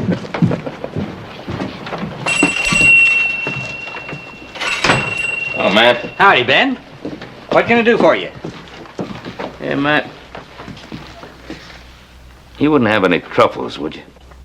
Well, Ben, I got all kinds of troubles. No, not troubles, Matt. I got plenty of those myself. No, truffles. Truffles. Truffles? Yeah, something you eat. Never heard of them. What are they like? Well, it's a... well, never mind. How about escargot? Escar what? Escargot. Well, that's French for snails. Now, I know you're joking. No, I wish I was.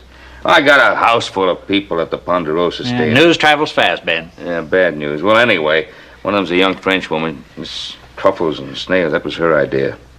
Trying to get at a man through his stomach. You ain't saying Hoss is going to eat snails, are you, Ben? Well, you can't insult your guests. Under those conditions, I'd be willing to try. Yeah, wouldn't blame you. Oh, listen, I've been meaning to ask you. You handle all the mail that comes through here, don't you? Most of the time. Or sometimes Jester does. Oh, well, do you remember any mail going through here with these names on it, like Yvette Devereaux, New Orleans? Nope. How about Annie Slocum, Kentucky? Don't guess I do. Wouldn't be likely to forget them names either. No, I guess not. Well, I'll talk to Jester about him. Didn't come to work today. Jenny's sick again. Oh, sorry to hear that. I guess Jester be at the house, huh? Well, listen, he's out scrounging himself up some other work somewheres on my time. Thinks I don't know about it, that Killarney Road Bandit. Well, good luck to Hoss. May the best gal win. Oh, don't say that too loudly. Hey, listen, you make out the rest of that list. I'll accept them truffles and snails. I'll be back in a little while. All right, Ben. Snails.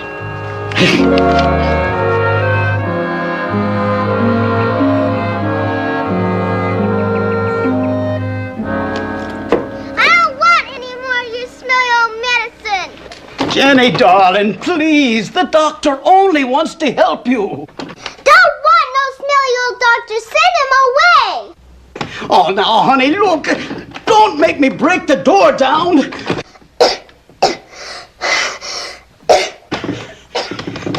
She's having an attack, Jester. I'll have to get to her pretty soon. I don't want no smelly old doctor. Send him away.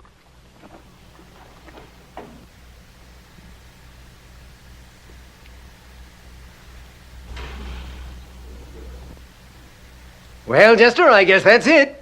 No use hanging around since Jenny's not going to open that door. I'll be going now. Yes, Doctor. Goodbye.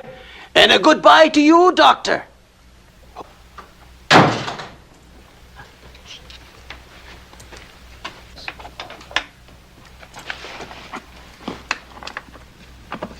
Is he gone? Well, come on now, Jenny. I won't hurt you one bit. Come on now, in the bed you go. Before she has another attack. In the bed you go there. Now, Jenny, darling, you're going to take this good medicine. Are you ready, Doctor? Yeah, I'm ready.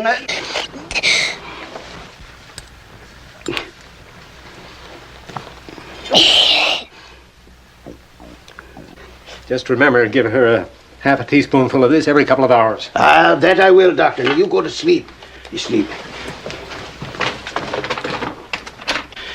She'll be all right, won't she, Doctor? For now, Jester, she's not responding.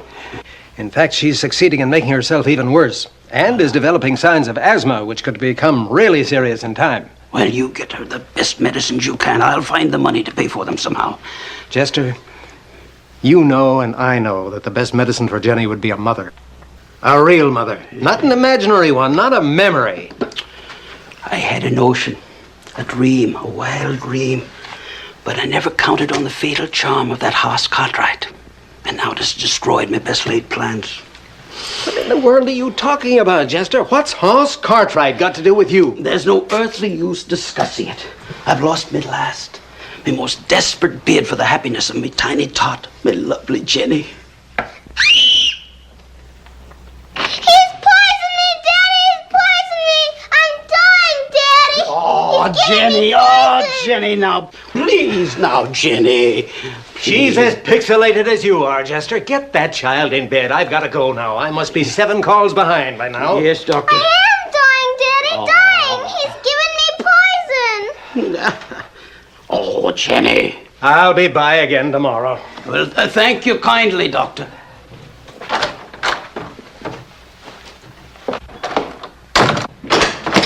Joe, you gotta help me. You gotta save me. That French gal, she's dangerous. You know, I don't know what you got that these women want, but whatever it is, Hoss, you ought to bottle it and sell it. Ooh, Oopsie! Joe, you're my brother. You gotta help me. Boy! Oh, Oopsie! Oh, you bad, bad boy! Oh, mon chéri, il est si joli, si adorable, vraiment. Regarde ses beaux yeux. Oh, et bien... Uh-oh. Why, you painted pile of French pastry! I warned you to keep your hands off my husband-to-be! Your husband-to-be! You corn-fed Amazon, you... You corn-fed Amazon! You corn-fed Amazon, eh? Why, I'll slug you so hard that sky will be raining feathers! Oh! I'll go! Let me get her! Come here! Let me go! Let me go! I get the... Excuse me, Poopsie.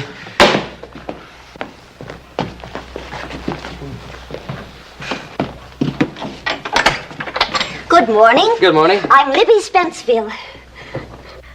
Libby Spenceville, Boston, Massachusetts. Let me guess. You're looking for Hoss Cartwright. Yes. My fiancé. Oh, what a magnificent house. Oh, we should have a simply glorious wedding.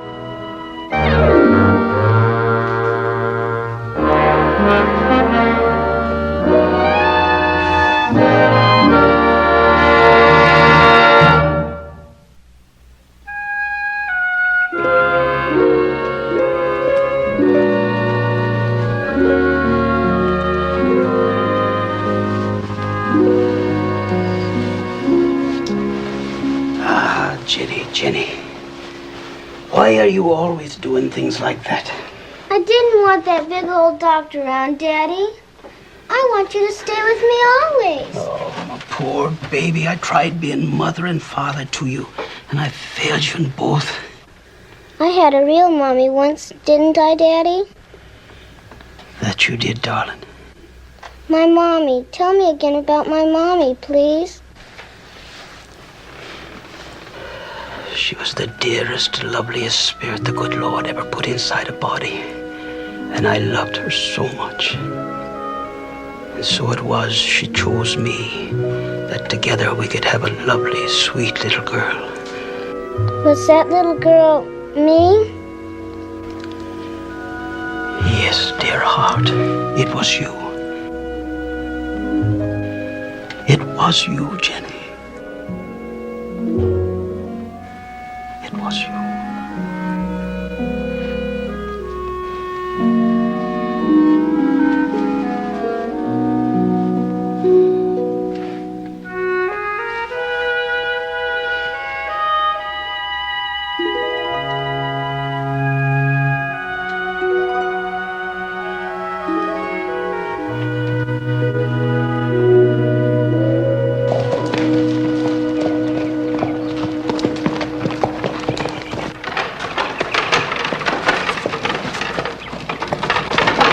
Oh, morning, Doc. Good day, Ben. How are you? Been to see Jenny? Yeah, poor child. I don't know which is worse, her asthma or her need for a mother's care. Yeah, I can't understand why Jester doesn't get married again. I've tried to talk him into it, Ben, believe me, but you know Jester. Oh, yeah. Why, just a little while ago, he was babbling some nonsense about some wild scheme and about Hoss's charm having destroyed his plans. Wait a minute, what did you say? You said Hoss's charms had destroyed his plans? Yeah, he said he didn't have a chance against Hoss's charms. Guess you didn't know that you'd spawned a real charmer, did you, Ben? No, I sure didn't, but I'm just beginning to find out. So that's what this is all about. I swear it must be the weather. Now you're talking just as mysterious as Jester himself. Well, I gotta be off. So long. Yeah, so long, Doc. And thanks.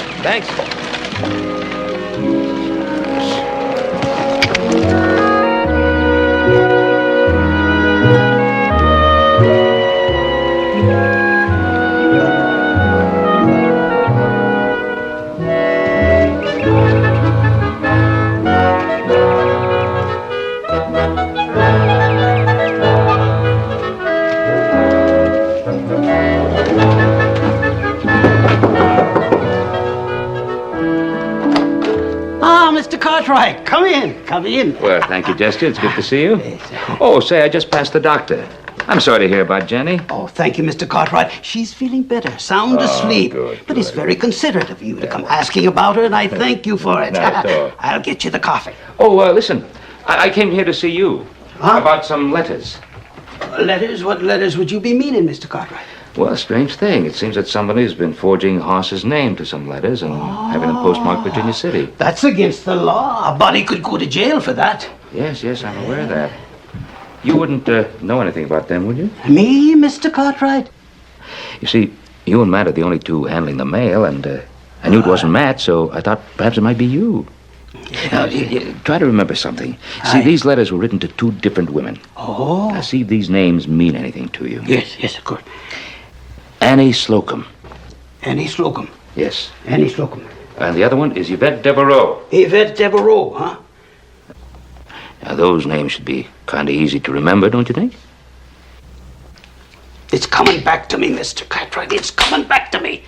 I remember now, it was a stranger that mailed them. Yes, sir. Sure enough, I'm beginning to see him now. Flashy dressed with a fancy vest. I'd say a gambling man. And he posted those letters. That's right. A flashy dressed gambling man. Well, that explains how the letters were posted. Yes, it does. Tell me, what do you think happened to the letters that the ladies sent to Hoss? Oh, yes. The letters the lady sent to Hoss. Yes, you see, those ladies answered Hoss's letters. And they must have gone through the post office, except that Hoss never received them. Oh, What do you think happened to them? What do you think happened to them now? Oh, yes, what happened to them? Well, maybe they was lost. Yeah, maybe they was stolen. All of them? It don't hold water, do it? Oh, well. Of course, it really isn't your fault, is it? It's not? No, of course not. Oh? You were hired as a postal employee, not as a detective. Oh, sure now, and that's a fact, sir. Now, you could really be of great help to me if you wanted to be. And how could I be that? By helping me prove my theory. Oh, yes. And what might that be, sir?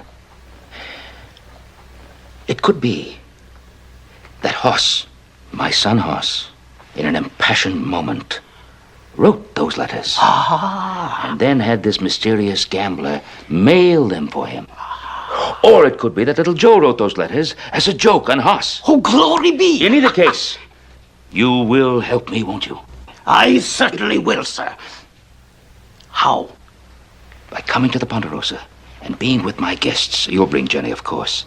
And while you're there... I'll observe for suspicious moves. Exactly. Yes, now you're thinking, yes, Chester. Now you're thinking. I can't tell you how greatly relieved I am to find that your thinking of this matter so exactly coincides with mine. Thank you, sir.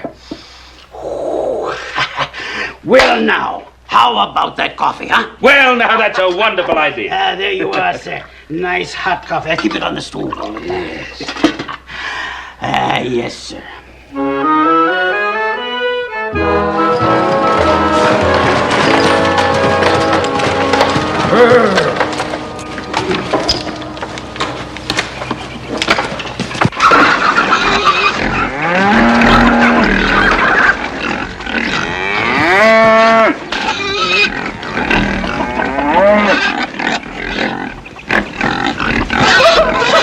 It's been like this all day.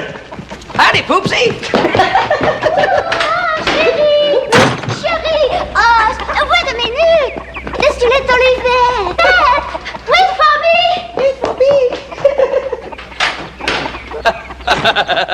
Joe, I don't think your brother's going to appreciate you laughing like that. I can't help it, Pa. Looks like a young rooster with a whole flock of pullets. Hey, Jester, how you doing? And a good day to you, little Joe. Good. Oh, and how's my little Jenny? You miss me, baby? Little Joe, Hoss did look funny. Why was that lady chasing him? Why was the lady chasing him? But they were playing a little kind of a game of tag, Jenny. Hoss, you naughty boy. Where are you hiding? Hoss, dear, where are you? Who's that? Oh, that's Libby Spenceville. She checked in while you were in town. She's from New England. Oh, no. Oh, yeah. Not another. Oh, yeah. She's elevating Hoss's mentality. Teaching him about, things like Chaucer and New England history, that sort of thing, so they'll be compatible when they get married. In the meantime, Big Annie Slocum's fixed about 4 messes of possum for Hoss. I never thought I'd see my brother turn green at the dinner table. He'd been hiding in the barn till Yvette found him. Oh, yeah, I saw that.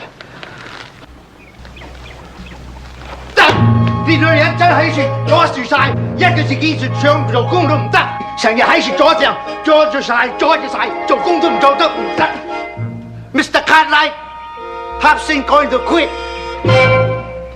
Chester. It's a big day. I leaving today, unless this foreign lady go back to Kentucky. Mr. Cartwright, this man has got to go. He is constantly underfoot in my kitchen. Her kitchen? In my kitchen. I just caught him trying to put a dirty old bird's nest in my soup for Hoss. Scat, scat, scat, scat, scat. I'm saying it. Don't worry, everything will be all right. You go to the kitchen. No wonder poor Sugar Plum eats like a bird. Like a bird? Who are they? Oh, Annie Slocum. This is Mr. Jester McGillicuddy. Glad to make your acquaintance, Mum. Howdy. And Miss Jenny McGillicuddy. Jenny, say hello to the lady. I'd rather not. Oh, so you'd rather not, eh? Oh, in Kentucky, I'd know how to peel a little turnip like you. Oh! Jenny! Shame on you, girl. Shame on you. What'll Miss Annie think? I think I'll be needing some help in the kitchen with my vegetable cutting. Come on, young lady. I think I'm going to be short of breath, Daddy. I think I'm going to be sick. We Kentucky folks have a cure for what ails her. It's called work. Help, Daddy, Mr. Carter, she's going to beat me. I'm going to faint. That'll be the day. Mr. Cartwright, do you think that my Jenny is safe with that woman? Well, I tell you, Jester, it seems to me that Annie's medicine might be just the right thing for her. Oh?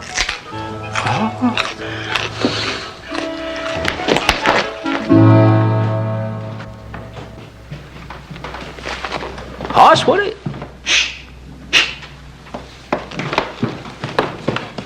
What the devil? Paul! I've been up there in my room. Where's them gals? Outside getting some air. What are you skulking around like this for? Well, Dad burn it, Paul, between Miss Yvette and her truffles and snails, and Ned and Jed and their mess of possums, and Miss Libby cramming all that fancy bookwork down my brain. I'm about to blow a cork. Yeah, I've been giving this problem of yours a bit of consideration, son. You have 3 brides and 1 very reluctant bridegroom. That's not very good odds. Unless... Unless what? You got him, Addie?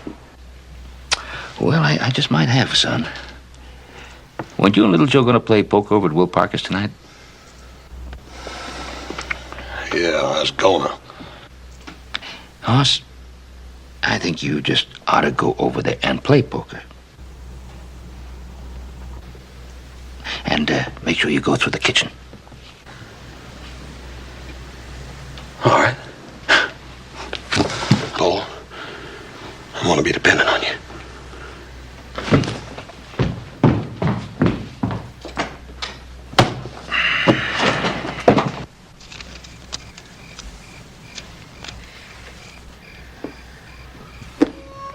Good evening. Good evening. Bonsoir. Lovely ladies. And a lovely night.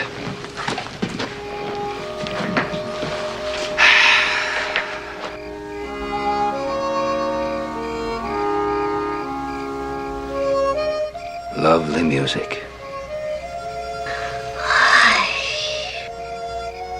How lonely it sounds.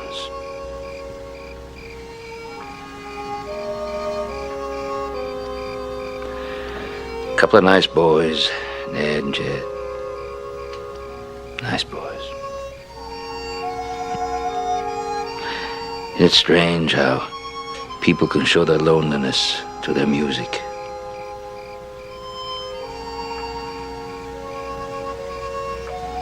And you'd never know. Those boys have hearts as big as potato sacks, but lonely as a desert night. Poor boys.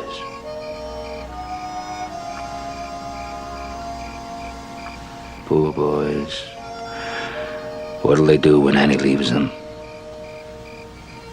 How they'll miss the soft touch of a woman in their life. Poor boys. So lonely. Just like me. Nobody wants me. Oh, I wouldn't say that, no, sir. Why, do you know that I heard the Slocum boys saying that... Well, I guess I can tell you. Well, I heard them Slocum boys say that you and Miss Libby here were 2 real beauties. Oh, there are a lot of fish in the ocean. You know that son, Hoss of mine? Well, he never did know a pretty woman when he saw one. Did they? The Slocum boys, did they really say that we... Well, they never come right out blunt like and say that...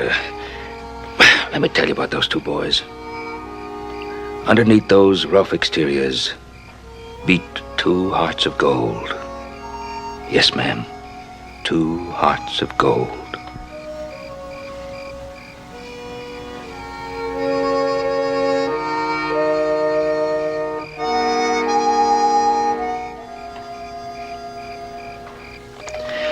Well, I guess it's time for me to be turning in.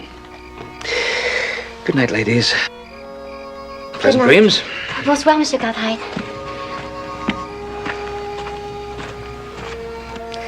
It is lovely music, isn't it? Divine, one might say. Poor boys, they do sound lonely. Do they not? Terribly.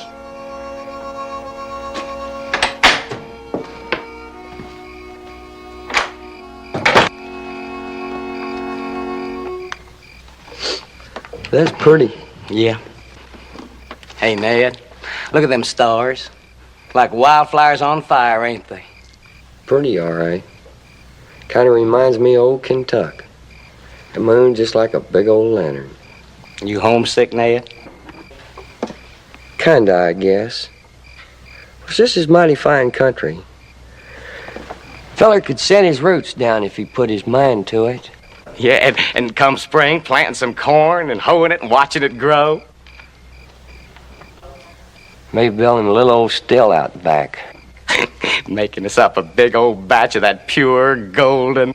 Good old Mountain Dew. Mountain Dew. Wouldn't that be something? That sure would be something. Makes my old mouth watering just thinking about it. Makes me kind of lonely just saying them words. Mountain Dew. Good old Mountain Dew. Oh, now that's enough of that stuff for one night. Oh, aren't you going to play just a bit more? How long you two she-males been standing there? Just a few minutes. But we just love your music. It is, well, how shall I say, very romantic. Let's get out of here, brother. Why, if I didn't know better, I'd think you gentlemen didn't like us. I think they do like us, but they are afraid. Aren't you, mon chéri? Afraid of a woman? Maybe Frenchman is afraid of women, but not us mountain men. Oh, Frenchmen never runs from a lovely woman. Never. Or don't you think we are lovely? Well, you're passable, I reckon. And am I possible? Passable, ma'am, passable. Is there a difference? As you would say, vive la différence. Hey, Brother Ned, I think they're talking in some language I don't rightly understand. We are talking the language of love. Love? I could love my mule and my squirrel gun, but I reckon that's about all. Don't forget that sour mash, brother. Yeah, that too. Oh, poor things. You will have to be taught. Taught?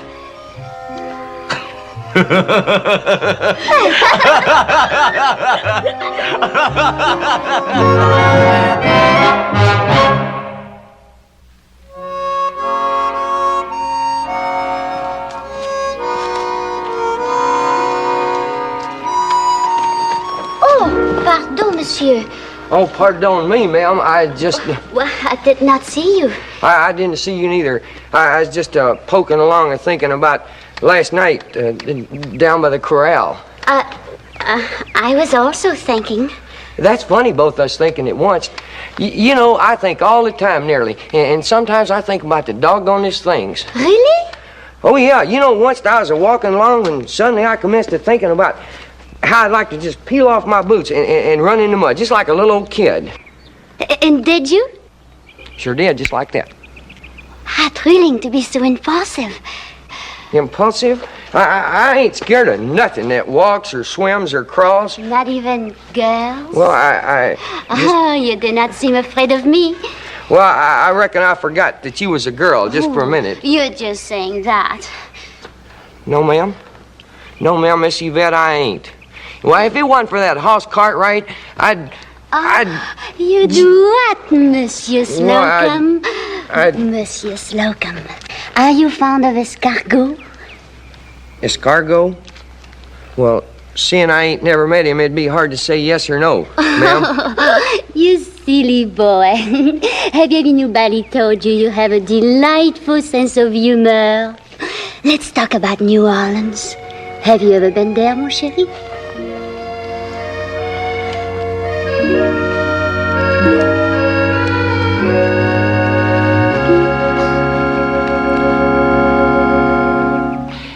Of course, I never did see what you gals saw in that hoss anyhow. except he was big and rich and handsome, which any fella could be if he'd set his mind to it. What you been reading, a cookbook? Why, no, it's Mr. Ralph Waldo Emerson. Don't you think he's divine? Is he Yankee or South? Well, I imagine he'd be classified a Yankee. I don't like him then. Oh? Have you read him, Mr. Slocum? No, I ain't ever met him.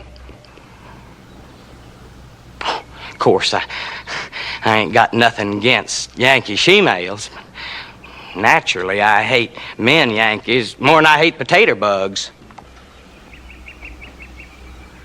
Mr. Slocum, now what quarrel could you possibly have with this beautiful passage? Oh, I'm sorry. Terribly sorry.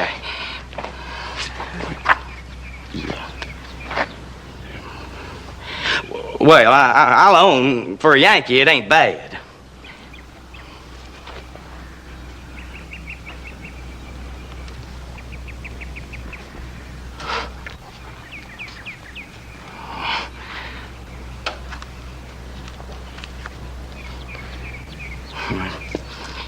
I reckon I'm pretty dumb. I ain't had no time for schooling. While Sister Annie was growing up, me and Brother Ned had to work on the farm, us being just orphans. And you sacrificed yourself for her. Oh, how noble. How inspired.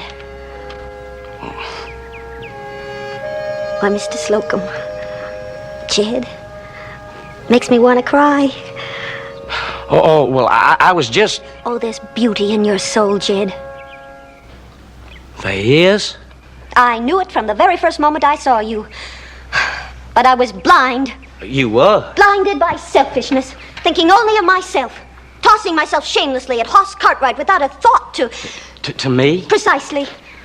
Oh, dearest Jed. You must read. You must learn to read. You must let me guide you, as Lady Beatrice guided Dante through the wonders which lie before us. You really think you could learn a dumb mule like me to read and write? Oh, yes, yes, yes. Oh, dear Jed. Oh, Miss Libby. I see in you the soul of a rural poet, a southern Henry Longfellow, perchance, awaiting its redemption from the depths of darkness, to burst forth brilliantly into the lights of literary skies. You see all them things in me? Oh, yes. Gee willikers. Be careful. Oh, be careful. You'll hurt somebody. Oh, they're my dishes. I won't peel any more potatoes. I won't. Oh, yes, you will. I hate you. You're just a mean old lady. You spanked me. I warned you what would happen if you pulled out that slingshot again. Jenny. Daddy, save me. I can't breathe. I'll die. She can't breathe. Well, she sure can't holler. The child suffers from asthma, Miss Annie. The doctor The says... doctors? What do they know about kids anyway? Now, look, Miss Annie... Now, Mr. Cartwright, I might not be too smart about a lot of things, but I was a child once myself, and I know a surefire cure for that little hellion. Kentucky-style cure, that is. Well, Hoss, stop gaping. Pick up that child, take it upstairs to the bedroom. And as for you, you just stay put. Well, this is woman's work. Glory be. Ooh, she's quite a woman. She ain't no wailing banshee. No, she ain't. Just set it right over here on this bed. Yes, ma'am. And I'm going to need some red flannel. And show me where the medicine is kept. Yep. I'll take care of her. Ma'am, the medicine's over there under that wash basin. The only flannel I got's over there in them drawers in the dresser. All right, well, I'll get it. Don't just stand there. You're in the way. Yes. Get out. Wait. Now you sit still here. You're gonna have the attack. Let's go right ahead. I hate you. Let me go.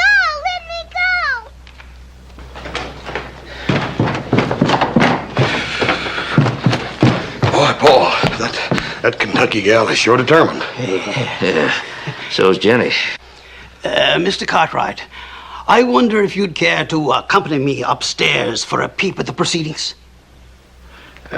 You a little scared of Annie? Well, now, it ain't Annie and it ain't Jenny, but the two of them makes a mighty earthquake.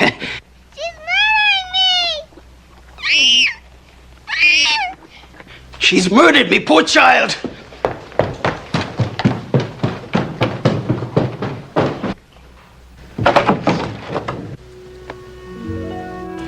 Glory be. Well, come in, Mr. McGillicuddy.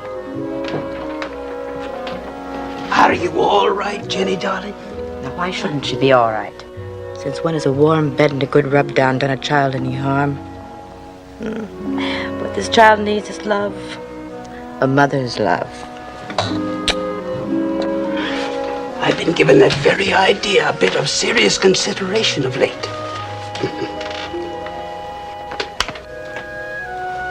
Well, have you now, Mr. McGillicuddy?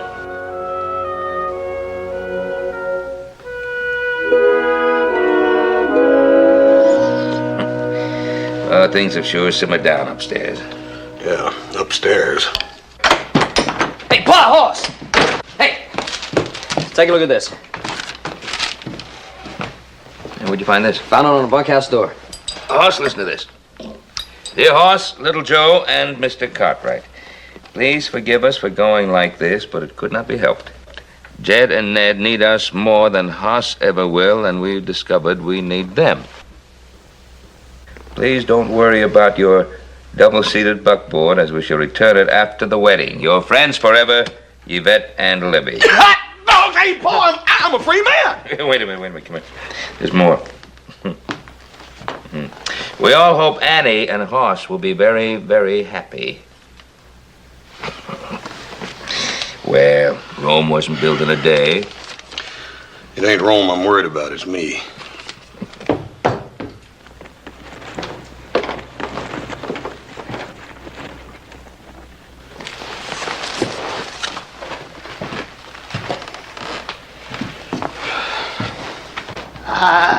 Gentlemen, I'm sure we're all agreed that motherhood is an indispensable and noble role. Don't make a speech, just tell him. Yes, Mr. Cartwright, Horse, every child, like my little dear Jenny, needs a mother. Yes, a proper mother. Exactly, sir. Someone who would love and cherish her as you do. My very own thoughts, Mr. Cartwright. I've been thinking about that. I've been thinking that actually Annie and Hoss could learn to love and cherish Jenny. That is, if she's up for adoption. Well, that's not exactly what I had in view now. Of course, certainly horses. Well, he's a fetching and a fascinating fella. Muscular, handsome, and quite a brain, too, I might say. But I've never dared hope to... What he's trying to say is that, I can't marry Hoss. You can't? You can't marry Hoss? Nope. No, because, I'm gonna marry him.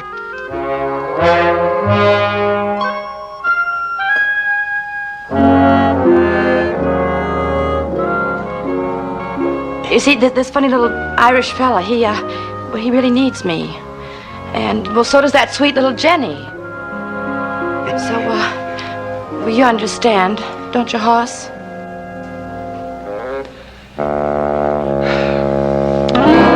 Well, I'll tell you, Miss Annie, it ain't gonna be easy.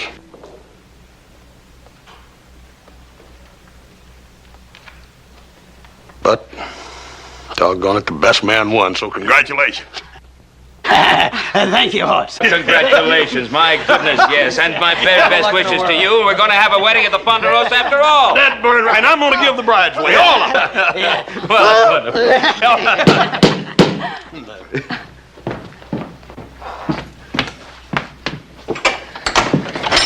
Snuckums!